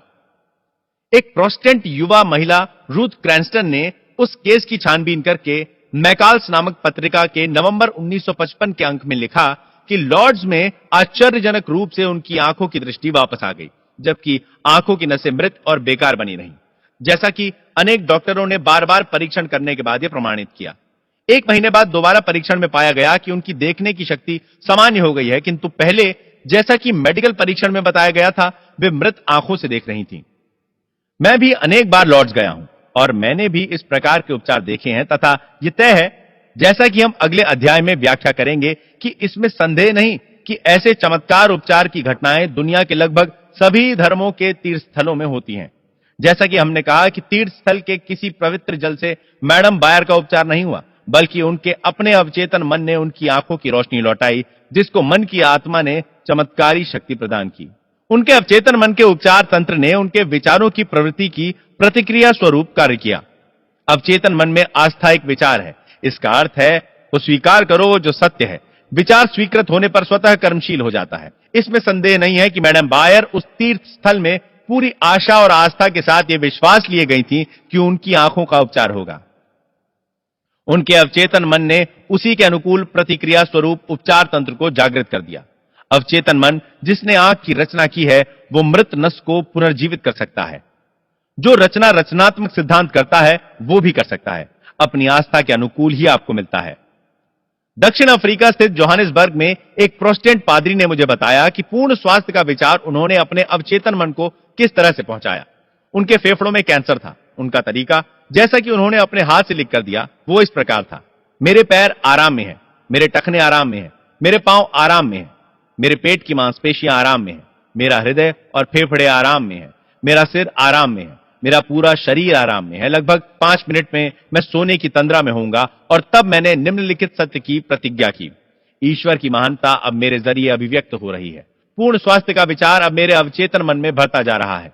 ईश्वर के समक्ष मेरी जो छवि है वो पूर्ण छवि है और मेरा अवचेतन मन मेरी छवि ठीक वैसी प्रदर्शित कर रहा है जो ईश्वर के मन में है। उन पादरी में आश्चर्यजनक परिवर्तन हुआ। वो ठीक हो गए। यह एक आसान और साधारण तरीका है जिसकी मदद से पूर्ण स्वास्थ्य का विचार आपके अवचेतन मन में पहुंचाया जा सकता है। दूसरा तरीका अनुशासित अथवा वैज्ञानिक परिकल्पना है जिसके माध्यम से पूर्ण स्वास्थ्य का संदेश अवचेतन मन में पहुंचाया जा सकता है। मैंने एक व्यक्ति जो लकवे से पीड़ित था से कहा कि वो अपने मन में स्पष्ट कल्पना करे कि वो अपने कार्यालय में चारों ओर चल रहा है, मेज को हाथ लगाता है, टेलीफोन उठाकर फोन पर बात करता है और वो सब काम करता है जो ठीक हो जाने के बाद करेगा। मैंने उसे स्पष्ट रूप से समझाया कि यह विचार और पूर्ण स्वस्थ होने का उसका मानसिक विचार अवचेतन मन की ओर से स्वीकार कर लिया जाएगा। उसने अपनी भूमिका दक्षता से निभाई और एहसास किया कि वह दोबारा अपने कार्यालय में पहुंच गया है। उसे मालूम था कि वो अपने अवचेतन मन को एक निश्चित काम सौंप रहा है जिस पर वो काम करेगा। उसके अवचेतन मन में वो फिल्म थी जिस पर यह चित्र अंकित था। कई सप्ताह के इस मानसिक चित्र को मन में बार बार बैठाने के बाद एक दिन पूर्व नियोजित योजना के तहत टेलीफोन की घंटी बजी और बार बार बजती रही, जबकि उसकी पत्नी और नर्स दोनों बाहर गई थी। टेलीफोन करीब 12 फीट दूर रखा हुआ था। फिर भी वो उसका उत्तर देने में सफल हो गया और तभी से वो ठीक हो गया। उसके अवचेतन मन की उपचार शक्ति ने उसकी मानसिक कल्पना को प्रतिक्रिया स्वरूप स्वीकार कर लिया और उपचार की प्रक्रिया आरंभ हो गई। उस व्यक्ति में मानसिक बाधा उत्पन्न हो गई थी जिसकी वजह से मस्तिष्क के आवेग उसके पैर तक नहीं जा पा रहे थे। इसीलिए वो कहता कि वो चल नहीं सकता। जब उसने ध्यान हटाकर अपने में मौजूद उपचार तंत्र पर लगाया तो उसमें केंद्रित ध्यान के जरिए शक्ति का संचार हुआ जिसकी वजह से वो दोबारा चल पाया। विश्वास के साथ आप जो भी प्रार्थना में मांगोगे आपको मिल जाएगा। आपका अवचेतन मन आपके शरीर की प्रमुख प्रक्रियाओं को नियंत्रित करता है और सभी समस्याओं का समाधान करता है। सोने से पहले अपने अवचेतन मन को एक विशिष्ट मांग प्रेषित करें और उसकी जादुई शक्ति को अपने काम में लाएं। जो कुछ आप अपने अवचेतन मन पर अंकित कर रहे हैं वो आकाश के पटल पर परिस्थितियों, अनुभवों और घटनाओं के रूप में अभिव्यक्त हो जाता है। इसीलिए आपको अपने चेतन मन के सभी विचारों और धारणाओं पर सावधानी से नजर रखनी चाहिए। क्रिया और उसकी प्रतिक्रिया का सिद्धांत सर्वव्यापी है।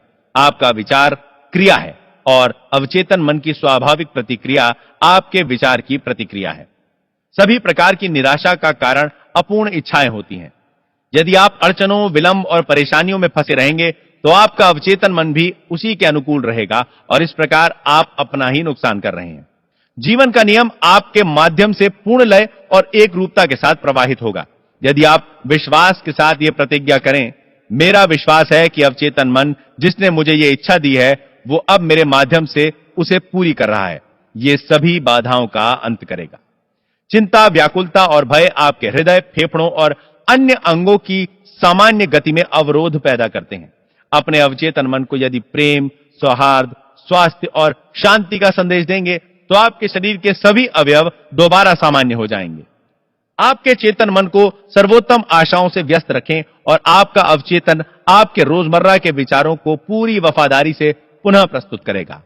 हमेशा मंगलमय अंत की या अपनी समस्या के समाधान की कल्पना करें और पूर्णता के रोमांच का एहसास करें। और आप जो कल्पना करते हैं या महसूस करते हैं वो आपका मन स्वीकार करेगा और उसका परिणाम देगा। भाग 9, प्राचीन युग में मानसिक उपचार।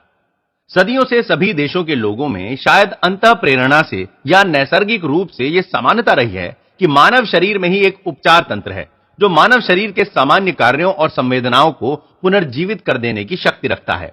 उनका विश्वास था कि इस विलक्षण शक्ति को किसी खास परिस्थिति में उद्बोधित किया जा सकता है और इससे मानवीय कष्टों का निराकरण हो जाएगा। सभी देशों के इतिहास इस बात की गवाही देते हैं। प्राचीन काल में सभी देशों में मानव पर शुभ और अशुभ प्रभाव डालने तथा रोगी के उपचार करने जैसी गोपनीय शक्तियां संतों, महात्माओं एवं पुजारियों जैसे धार्मिक ज्ञानी जनों के पास हुआ करती थीं। यह माना जाता है कि उपचार करने की शक्ति उन्हें ईश्वर से प्राप्त होती है और उपचार के तरीके अलग अलग हुआ करते थे। उपचार के तरीकों में धार्मिक समारोह भी शामिल थे, जिनमें लोगों की आस्था थी कि ऐसे समारोहों में ईश्वर की उपस्थिति भी होती है, जैसे हाथों को छूना, तावीज देना, अंगूठी या लॉकेट पहनना आदि। उदाहरण के लिए प्रागैतिहासिक काल में धर्मों में प्राचीन मंदिरों में पुरोहित रोगियों को दवा देते और रोगियों को सोने से पहले सम्मोहन निद्रा में सुझाव देते थे कि आपके पास ईश्वर आएगा और आपको ठीक कर देगा। उससे अनेक लोगों का उपचार हुआ। यह वास्तव में अवचेतन मन का ही प्रताप था जिसे सुझाव दिए गए थे। प्रागैतिहासिक ग्रीक देवी हेकेट के उपासकों को निद्रा में उसके दर्शनों के लिए अनेक तंत्र मंत्र के विधानों से गुजरना पड़ता था। तब कहीं जाकर वो नींद में दर्शन देती थी और रोग के उपचार की दवा बताती थी। दवा भी विकृत थी, जैसे कि छिपकलियों की लार और खुशबूदार गोंद को मिलाकर अर्ध चंद्रमा की रात में खुले आकाश के नीचे पीसकर लेप बनाओ। जो भी हो, इससे अनेक रोगियों का उपचार हुआ करता था। स्पष्ट है, इन विचित्र तरीकों में भी रोगी के अवचेतन मन को दिए गए सुझावों और उसे स्वीकार करके रोगी की कल्पना शक्ति को बलवती बनाकर उपचार करने को प्रदर्शित किया गया है। वस्तुतः ऐसे भी उपचारों में रोगी का अवचेतन मन ही उपचार करने वाला होता है। सभी युगों में यह देखा गया है कि इन अनधिकृत उपचारकों ने अभूतपूर्व सफलता पाई है, जहां अधिकृत उपचारक असफल हो गए हैं। यह बड़ी विचित्र बात है और सोचने पर मजबूर करती है। विभिन्न देशों में ये अनधिकृत उपचारक कैसे उपचार करते हैं? इसका सीधा उत्तर रोगियों का उपचारक पर अंधविश्वास है, जिसके माध्यम से उसके अवचेतन मन में मौजूद उपचार शक्ति काम करने लगती है। अनेक उपचार के माध्यम और तरीके इतने विचित्र और आश्चर्यजनक होते हैं जो रोगी की कल्पना शक्ति को इतना प्रेरित कर देते हैं कि रोगी भावनाओं के सागर में डूब जाता है। ऐसे में स्वास्थ्य के सुझावों को रोगी का चेतन और अवचेतन मन दोनों स्वीकार कर लेते हैं। इसकी व्याख्या अगले अध्याय में की जाएगी। अवचेतन मन के प्रयोगों का बाइबल में उल्लेख। जो इच्छाएं आप करते हैं, जब आप उनके लिए प्रार्थना करते हैं और अंधविश्वास करते हैं कि वे पूरी होंगी, तो वो आपको प्राप्त होंगी।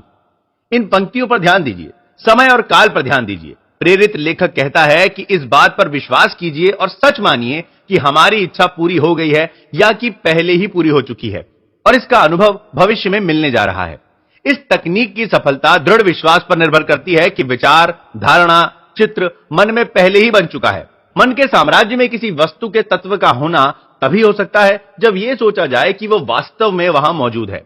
यहां कुछ रहस्यमय शब्दों में संक्षिप्त और विशिष्ट निर्देशन दिया जा रहा है कि अवचेतन मन में आप अपना मनचाहा विचार अंकित करने के लिए कैसे रचनात्मक शक्ति का प्रयोग करेंगे। आपका विचार, योजना या उद्देश्य उतना ही सत्य है जितना कि आपका हाथ या हृदय है। बाइबल की तकनीक का अनुसरण करने के लिए आप तमाम दुखदाई एवं शांति पहुंचाने वाले विचारों की आशंकाओं, परिस्थितियों या अन्य विचारों को अपने मन से पूर्ण जड़मूल से निकाल दें। आप नए सिरे से एक बीज का रोपण कर रहे हैं। यदि आप उसे बिना किसी छेड़छाड़ के ज्यों का त्यों छोड़ देंगे तो निश्चित रूप से उसमें अंकुर फूटेगा। बुनियादी रूप से आस्था है जिस पर जीसस ने जोर दिया था। बाइबल में आप बार बार यही पढ़ते हैं, आपके विश्वास के अनुरूप ही आपको फल मिलता है। यदि आप विशेष प्रकार के बीज बोते हैं तो आपको यकीन होता है कि पौधा उसी प्रकार का पैदा होगा। बीज पर विश्वास करने का यही तरीका है। विकास का या खेती का भी नियम है। बीज का पौधा वही होगा जिसका वो बीज है। बाइबल में विश्वास या आस्था को जीवन का नियम, मन का व्यवहार, एक दृढ़ निश्चय कहा गया। ये जानते हुए कि जिस विचार को आप चेतन मन में पूर्णतः स्वीकार कर लेंगे वो अवचेतन मन में जाकर फलीभूत होता है। आस्था एक मायने में उसको सच स्वीकार करना है जिसे आपका तर्क और आपका विवेक इनकार कर रहा है। जैसे चेतन मन के छोटे मोटे तर्कों और वितर्कों आदि को बाहर करके अपने अवचेतन मन की आंतरिक शक्ति पर पूर्ण भरोसा करना आस्था है। बाइबल की तकनीक का एक अभूतपूर्व दृष्टांत मैथ्यू में दिया गया है। और जब वो घर में आया, अंधे लोग उसके पास आए तथा जीसस ने कहा, विश्वास करो कि आप ये कर सकते हो। उन्होंने उससे कहा, हां प्रभु। तब उसने उनकी आंखों को यह कहते हुए छुआ, अपनी आस्था के अनुकूल हो। और उनकी आंखें खुल गईं और जीसस ने आदेश दिया कि कोई ये जान न पाए। अपनी आस्था के अनुकूल हो, इन शब्दों में आप देख सकते हैं कि जीसस वास्तव में अंधे व्यक्ति के अवचेतन मन से सहयोग की प्रार्थना कर रहे थे। उनकी आस्था ही उनकी सबसे बड़ी आशा थी। उनकी आंतरिक भावना, उनका आत्मिक विश्वास था कि कुछ चमत्कार होगा, उनकी प्रार्थना का फल मिलेगा, और वही हुआ। दुनिया भर के सभी धर्मों में उपचार की यही तकनीक सदियों से मानी जाती आई है। कोई ये जान ना पाए शब्दों में जीसस उन उपचारित लोगों की ताकीद कर रहे थे। रोगियों को अपने उपचार के बारे में चर्चा नहीं करनी चाहिए, क्योंकि वे अविश्वास के पात्र माने जाएंगे। इससे वे उस लाभ से वंचित हो सकते हैं जो जीसस ने उनके अवचेतन मन के भय, संदेह और व्याकुलता को अपने पास जमा करके उन्हें दिया, क्योंकि उन्होंने अधिकार और शक्ति से मलेच्छ आत्माओं को आदेश दिया और वे बाहर आ गईं। जब रोगी जीसस के पास ठीक होने को आए तो वे अपनी आस्था तथा अपने अवचेतन मन की उपचार शक्ति की समझ दोनों से ठीक हुए।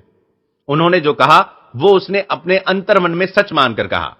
वो और जो लोग सहायता मांग रहे थे दोनों सार्वभौमिक सत्य में एकाकार हो गए, और उसके शांत अंतर्यामी ज्ञान तथा उपचार शक्ति के विश्वास ने रोगी के अवचेतन मन में बसे नकारात्मक व विध्वंसकारी विचारों को बदल दिया। रोग से मुक्ति आंतरिक मानसिक परिवर्तन का स्वाभाविक परिणाम थी। उसका आदेश रोगियों के अवचेतन मन से प्रार्थना थी, जिसके साथ था ज्ञान, भावना और अवचेतन मन को उसकी ओर से दिए गए आदेश की प्रतिक्रिया पर संपूर्ण विश्वास।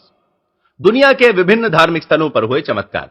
यह एक स्थापित सत्य है कि विश्व भर में विभिन्न धार्मिक स्थलों पर ऐसे उपचार हुए हैं, जैसे जापान, भारत, यूरोप तथा अमेरिका। मैंने जापान के अनेक धार्मिक स्थलों को देखा है।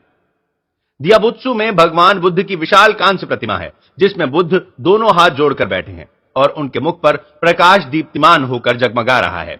उस प्रतिमा की ऊंचाई 42 फीट है और वो बुद्ध महान के नाम से विख्यात है। यहां मैंने बूढ़े और जवानों को प्रार्थना करते देखा है। उपासक यहां मोमबत्तियां जला रहे थे।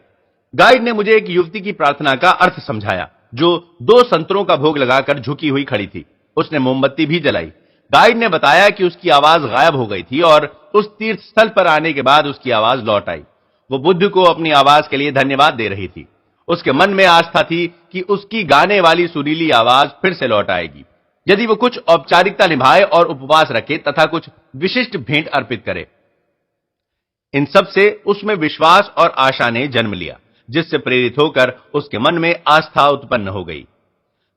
कल्पना एवं आस्था के एक और उदाहरण के रूप में मैं अपने मित्र के बारे में बताता हूं, जो तपेदिक का रोगी था।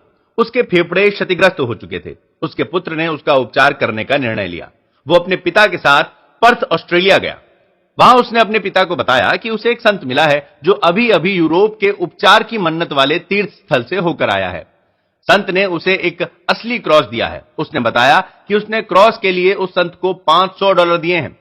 वास्तव में उस युवक ने राह चलते लकड़ी का एक टुकड़ा उठा लिया था, जिसे उसने सुनार को देकर अंगूठी के आकार का एक रिंग बनवा लिया, जो देखने में सचमुच की अंगूठी लगती थी। उसने अपने पिता को बताया कि इसको सिर्फ छूने से अनेक लोगों की बीमारी दूर हो गई है। उसने उस अंगूठी का इतना गुणगान किया कि उसके पिता की काल्पनिक शक्ति इतनी प्रेरित हो गई कि उनसे रहा नहीं गया, और उस अंगूठी को उसने अपने पुत्र के हाथ से छीन लिया और अंगूठी को अपने सीने से लगाकर शांत होकर प्रार्थना में लीन हो गया तथा अंततः गहरी निद्रा में सो गया। सुबह उठा तो उसका तपेदिक रोग गायब था। वो स्वस्थ हो गया। उसने सभी तरह के टेस्ट करवाए। पता चला कि सभी टेस्ट नेगेटिव हैं, अर्थात वो तपेदिक के रोग से मुक्त हो गया है। अब आप अच्छी तरह से जानते हैं कि वह लकड़ी का एक टुकड़ा नहीं था जिसे उसने रास्ते से उठा लिया था, बल्कि वो उसकी गहन कल्पना शक्ति सहित रोग मुक्त होने की आशा, विश्वास और उत्कंठा थी। कल्पना और रोगी के विश्वास ने रोग का उपचार कर दिया। पिता को अपने पुत्र की चाल का पता कभी नहीं चला। अगर पता चलता तो संभवतः रोग दोबारा हो सकता था। वो पूर्ण स्वस्थ हो गया तथा 15 वर्ष और जीकर 89 वर्ष की आयु में उसने इस दुनिया से विदा ली। भाग 10, उपचार का एक सत्यव्यापी सिद्धांत। यह एक जाना माना सत्य है कि उपचार के विभिन्न तंत्रों से अपने अपने तरीकों से आश्चर्यजनक उपचार होते रहे हैं। इन सब के सार तत्व में यह सिद्ध होता है कि कहीं कोई परम सिद्धांत है जो सभी तरीकों में इस्तेमाल किया जाता है, और वो है अवचेतन मन, जो सभी उपचारों की आधारशिला है। अब समय आ गया है कि आपके ध्यान को एक बार फिर निम्नलिखित आधारभूत सत्यों की ओर आकृष्ट किया जाए। पहला सत्य, आप जो भी काम करते हैं वो दो भागों में विभक्त होकर किए जाते हैं, एक चेतन मन की ओर से, दूसरे अवचेतन मन की ओर से। दूसरा सत्य, आपके अवचेतन मन का रुझान हमेशा सुझाव की शक्ति के प्रति होता है। इसके अतिरिक्त आपके अवचेतन मन का आपके शरीर के कार्यों, दशाओं और संभावनाओं पर पूरा नियंत्रण होता है। मैं अब विश्वास के साथ कह सकता हूं कि इस पुस्तक के पाठक इस सच्चाई को भलीभांति जान चुके हैं कि सभी प्रकार की बीमारियों के लक्षणों को मानसिक तंद्रा में दिए गए सुझावों के जरिए प्रभावित किया जा सकता है। उदाहरण के लिए, मानसिक तंद्रा में रोगी का तापमान बढ़ जाता है, उसका मुंह लाल हो सकता है या सर्दी से उसके शरीर में कपकपी हो सकती है, यदि उसे उसी प्रकार के सुझाव दिए जाएं। प्रयोग के लिए आप एक व्यक्ति को सुझाव दे सकते हैं कि उसे लकवा मार गया है और वो चल नहीं सकता। आप देखेंगे कि वह सचमुच में नहीं चल पा रहा है। प्रदर्शन के लिए तंद्रा में आप रोगी की नाक के पास कप में ठंडा पानी ले जाकर कह सकते हैं, देखो इसमें गोल मिर्च है, सूंघ कर देखो। वो छींकने लगेगा। क्या कारण है कि उसको एकाएक छींक आ गई? यदि एक व्यक्ति कहता है कि उसे धनिया की पत्तियों से एलर्जी है, तो आप उसके सामने हरी घास उसकी नाक के सामने रखो जब वो तंद्रा में हो और कहो कि ये धनिया की पत्तियां हैं। वो तुरंत उसको सूंघकर नाक भौं सिकोड़ेगा और अपनी अनिच्छा दिखाएगा। यह सिद्ध करता है कि रोग का कारण मन में है। रोग का उपचार भी मानसिक रूप से किया जा सकता है। आपको मालूम है कि ऑस्टियोपैथी, कियोप्रैक्टिक मेडिसिन और नेचुरोपैथी के अतिरिक्त दुनिया की विभिन्न धार्मिक संस्थाओं की ओर से अभूतपूर्व उपचार किए जाते हैं, लेकिन अक्षुण्ण सत्य यह है कि ये सभी उपचार अवचेतन मन के माध्यम से ही किए जाते हैं, जो एकमात्र उपचारक है। गौर करें, शेव करते समय आपके मुंह पर एक छोटा सा कट लग जाता है, कैसे आपका अवचेतन मन उसे ठीक कर देता है। एक डॉक्टर घाव पर मरहम पट्टी करता है और कहता है नेचर ठीक कर देगा। नेचर मायने प्रकृति, प्रकृति का नियम, अवचेतन मन का नियम, या इसे अपनी इच्छा शक्ति कह लो, जो घूम फिरकर वही अवचेतन मन पर पहुंचती है। अपने को सुरक्षित रखने की इच्छा शक्ति प्रकृति का पहला सिद्धांत है। आपके सर्वाधिक शक्तिशाली अंतर्मन की भावना ही अपनी स्वप्रेरणा है, इच्छा शक्ति है। विभिन्न सिद्धांतों में अंतर। विश्व भर में विभिन्न धार्मिक पंथों की प्रार्थना उपचार संस्थाएं जो अलग अलग सिद्धांत प्रतिपादित करती हैं, उन पर बड़े पैमाने पर लंबी चौड़ी चर्चा करना बहुत उबाऊ और व्यर्थ होगा। इससे भी ज्यादा संख्या उन प्रतिष्ठानों की है जो यह दावा करते हैं कि चूंकि उनके सिद्धांत परिणाम देते हैं, इसीलिए वे ही सही हैं। लेकिन जैसा कि इस अध्ययन में वर्णन किया गया है, वे सही नहीं कहे जा सकते। आप यही भली प्रकार जानते हैं कि उपचार के अनेक तरीके या तकनीकें हैं। प्रसिद्ध ऑस्ट्रियन फिजिशियन फ्रेंच एंटन मेस्बर, जो पेरिस में प्रैक्टिस करते थे, ने खोज की कि वे रोगी के शरीर में मैग्नेट का प्रयोग करके चमत्कारी उपचार कर सकते हैं। उन्होंने उपचार करने के लिए अनेक प्रकार के शीशे और धातुओं का प्रयोग किया। बाद में चलकर उन्होंने इस तकनीक को बदलकर दावा किया कि उनके उपचार पशुजनित मैग्नेटिज्म से हो रहे थे और कहा कि ये तत्व उपचार के माध्यम से सीधे रोगी में जा रहे थे। उसके बाद उनका उपचार माध्यम हिप्नोटिज्म हो गया, जिसे उस जमाने में सम्मोहन के नाम से जाना जाता था। दूसरे डॉक्टरों ने कहा कि उनके तमाम उपचार और कुछ नहीं, केवल सुझाव प्रक्रिया हैं। ये सभी समूह, जिनमें मनोचिकित्सक, मनोवैज्ञानिक, कीरोप्रैक्टर्स, फिजिशियंस तथा सभी चर्च आदि, केवल एक सार्वभौमिक शक्ति केंद्र हैं जो मनुष्य के अवचेतन मन में वास करते हैं। उपचार की सभी प्रक्रियाएं निश्चित सकारात्मक मानसिक या आंतरिक व्यवहार अथवा विचार हैं, जिसे आस्था कहा जाता है। उपचार का केंद्र बिंदु विश्वस्त आशा है, जो शक्तिशाली सुझाव का रूप धारण कर तथा अवचेतन मन को प्रभावित कर उपचार शक्ति का निर्गम करवाती है। उपचार के लिए कोई अलग से शक्ति का प्रयोग नहीं किया जाता। यह सही है कि उपचार करने की प्रक्रिया अलग हो सकती है, किंतु उपचार शक्ति केवल आपका अवचेतन मन है। आप चाहे कोई सिद्धांत या प्रक्रिया चुन लें, किंतु यह जान लें कि आपकी उस पर आस्था है तो आप रोग मुक्त हो जाएंगे। प्रसिद्ध स्विस अल्केमिस्ट तथा फिजिशियन, जो सन 1493 से लेकर 1541 तक जीवित रहे, अपने समय के प्रमुख उपचारक थे। उन्होंने जो कहा था वो आज एक वैज्ञानिक सत्य माना जाता है। उन्होंने कहा था, माना विश्वास की वस्तु वास्तविक हो या काल्पनिक, आपको परिणाम एक जैसा ही मिलेगा। जैसे यदि मेरा विश्वास सेंट पीटर की प्रतिमा पर वैसा ही है जैसा स्वयं सेंट पीटर पर होना चाहिए, तो मुझे वही परिणाम मिलेगा जैसा मुझे सेंट पीटर पर विश्वास करने पर मिलता। लेकिन यह अंधविश्वास है। आस्था चाहे जो हो चमत्कार करती है, और चाहे सच हो या झूठ, वो हमेशा वही चमत्कार करेगी। पार्सेल्स की विचारधारा का समर्थन 16वीं शताब्दी में इटालियन दार्शनिक पेट्रो पोम्पोनाजी ने भी किया। जिसने कहा कि विश्वास और कल्पना मिलकर जो अभूतपूर्व परिणाम दिलाते हैं, उनकी कल्पना हम बहुत ही सजग रूप से कर सकते हैं, विशेष रूप से उस समय जबकि रोगी और उपचारक दोनों के बीच उन गुणों के आदान प्रदान का एक सेतु बन जाता है। किसी स्मृति चिन्ह या अवशेष के प्रभाव से उपचार की घटनाएं होती हैं। दरअसल इस पृष्ठभूमि में भी कल्पना और विश्वास होता है। नीम हकीम व डॉक्टरों से लेकर मनोवैज्ञानिक तक सब जानते हैं कि यदि संत की हड्डियों के स्थान पर कोई भी कंकाल रख दिया जाए और अगर रोगी को उस पर आस्था है तो उसे वही परिणाम मिलेंगे जो संत से मिलते हैं। इस प्रकार यदि आपको विश्वास है कि आपका उपचार संत की हड्डियों से होगा या आप किसी पवित्र जल की उपचार शक्तियों पर विश्वास रखते हैं तो आपको परिणाम मिलेगा, क्योंकि आपके अवचेतन मन को शक्तिशाली सुझाव दिया गया है। उपचार का केंद्र बिंदु अवचेतन मन ही है। बर्नहेम के प्रयोग। फ्रांस के मेडिसिन के प्रोफेसर हिलोलाइट बर्नहेम ने इस सिद्धांत को विस्तार से समझाते हुए कहा कि डॉक्टर रोगी को जो सुझाव देता है वो अवचेतन मन के माध्यम से देता है। बर्नहेम अपनी पुस्तक सजेस्टिव थेराप्यूटिक्स के पृष्ठ संख्या 197 में एक व्यक्ति की चर्चा करते हैं जिसकी जीभ में लकवा मार गया था और सभी प्रकार के चिकित्सकीय उपचार व्यर्थ हो गए थे। उसके डॉक्टर ने रोगी को बताया कि उसके पास एक नया यंत्र है जिससे उसे विश्वास है कि उसका इलाज हो जाएगा। डॉक्टर ने पॉकेट थर्मामीटर रोगी के मुंह से लगा दिया। रोगी ने उस नए यंत्र की कल्पना की जो उसे ठीक करने के लिए लगाया गया था। कुछ ही मिनटों में वो खुशी से चिल्ला उठा कि उसकी जीभ फिर से चलने लगी है। बर्नहेम ने बताया कि हमारे अन्य मामलों में भी यही तथ्य मिलेगा। एक युवती मेरे कार्यालय में आई। उसने लिखकर बताया कि पिछले 4 सप्ताह से उसकी आवाज बंद हो गई है। मैंने जांच में सही पाया। मैंने उसे बताया कि गुम हुई आवाज कभी कभी बिजली के प्रयोग से लौट आती है और यह तरकीब आसानी से सुझाव के प्रभाव से भी की जा सकती है। मैंने बिजली का वो अपरेटस मंगवाया और उसके स्विच को दबाकर उसके पास खिसकाया। मैंने कहा, अब आप जोर से बोल सकती हो। मैंने उसे ए अक्षर दिखाया, फिर बी और बाद में मारिया। वो धीरे धीरे बोलने लगी। गुम हुई आवाज लौट आई। यहां बर्नहेम ने रोगी की आस्था और आशा की शक्ति को दर्शाया है जो अवचेतन मन को शक्तिशाली सुझाव देने का काम करती है। सुझाव से फोड़ा पैदा करना। बर्नहेम ने कहा कि उसने एक रोगी के गले के पीछे एक डाक टिकट लगाकर उसे यह सुझाव दिया कि उसके गले के पीछे एक फोड़ा पैदा हो गया है। रोगी सच में समझने लगा कि फोड़ा हो गया है। डॉक्टरों के अनेक सुझावों से यह साबित हो चुका है और इसमें कोई शक या शुबा नहीं है कि रोगी को जबानी सुझावों से उसमें रचनात्मक परिवर्तन किया जा सकता है। रक्तिम अंकन का कारण। मनोवैज्ञानिक हडसन अपनी पुस्तक लॉ ऑफ साइकिक फिनोमिना के पृष्ठ 153 पर लिखते हैं कि किन्हीं रोगियों में रक्तस्राव और रक्तिम अंकन भी सुझावों की मदद से किया जा सकता है। डॉक्टर एम बोरू ने अपने एक रोगी को सम्मोहन की दशा में ले जाकर निम्न सुझाव दिए। आज शाम को 4 बजे सम्मोहन क्रिया के पश्चात आप मेरे कार्यालय में आओगे। कुर्सी पर बैठोगे, अपने दोनों बाजुओं को सीने पर रखोगे और आपकी नाक से खून निकलने लगेगा। निर्देशित समय पर रोगी ने वही किया जो कहा गया था। रक्त की बूंदें उसकी नाक से गिरी।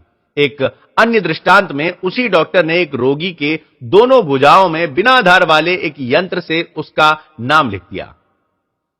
बाद में वो रोगी जब सम्मोहन निद्रा में था तो डॉक्टर ने कहा, आज शाम 4 बजे आप सोने जाओगे और आपकी बाजुओं में उन लाइनों में रक्त उभरने लगेगा जो मैंने तुम्हारी बाजुओं में बनाई हैं और आपका नाम दिखने लगेगा। 4 बजे उस पर नजर रखी गई। वो नींद में सो गया। उसके दाएं बाजू में रक्त था और उसमें उसका नाम चमकने लगा और 2 एक जगह रक्त भी निकल आया। नाम के अक्षर कई महीने तक बाजू पर दिखाई देते रहे। यह तथ्य 2 बुनियादी विचारों के सत्य को प्रतिष्ठित करता है जिनकी चर्चा पहले भी की जा चुकी है। पहला, अवचेतन मन का रुझान सदैव सुझावों की शक्तियों के प्रति होता है और दूसरा, अवचेतन मन का पूरा नियंत्रण शरीर के सभी कार्यों, संवेदनाओं और दशाओं एवं परिस्थितियों पर होता है।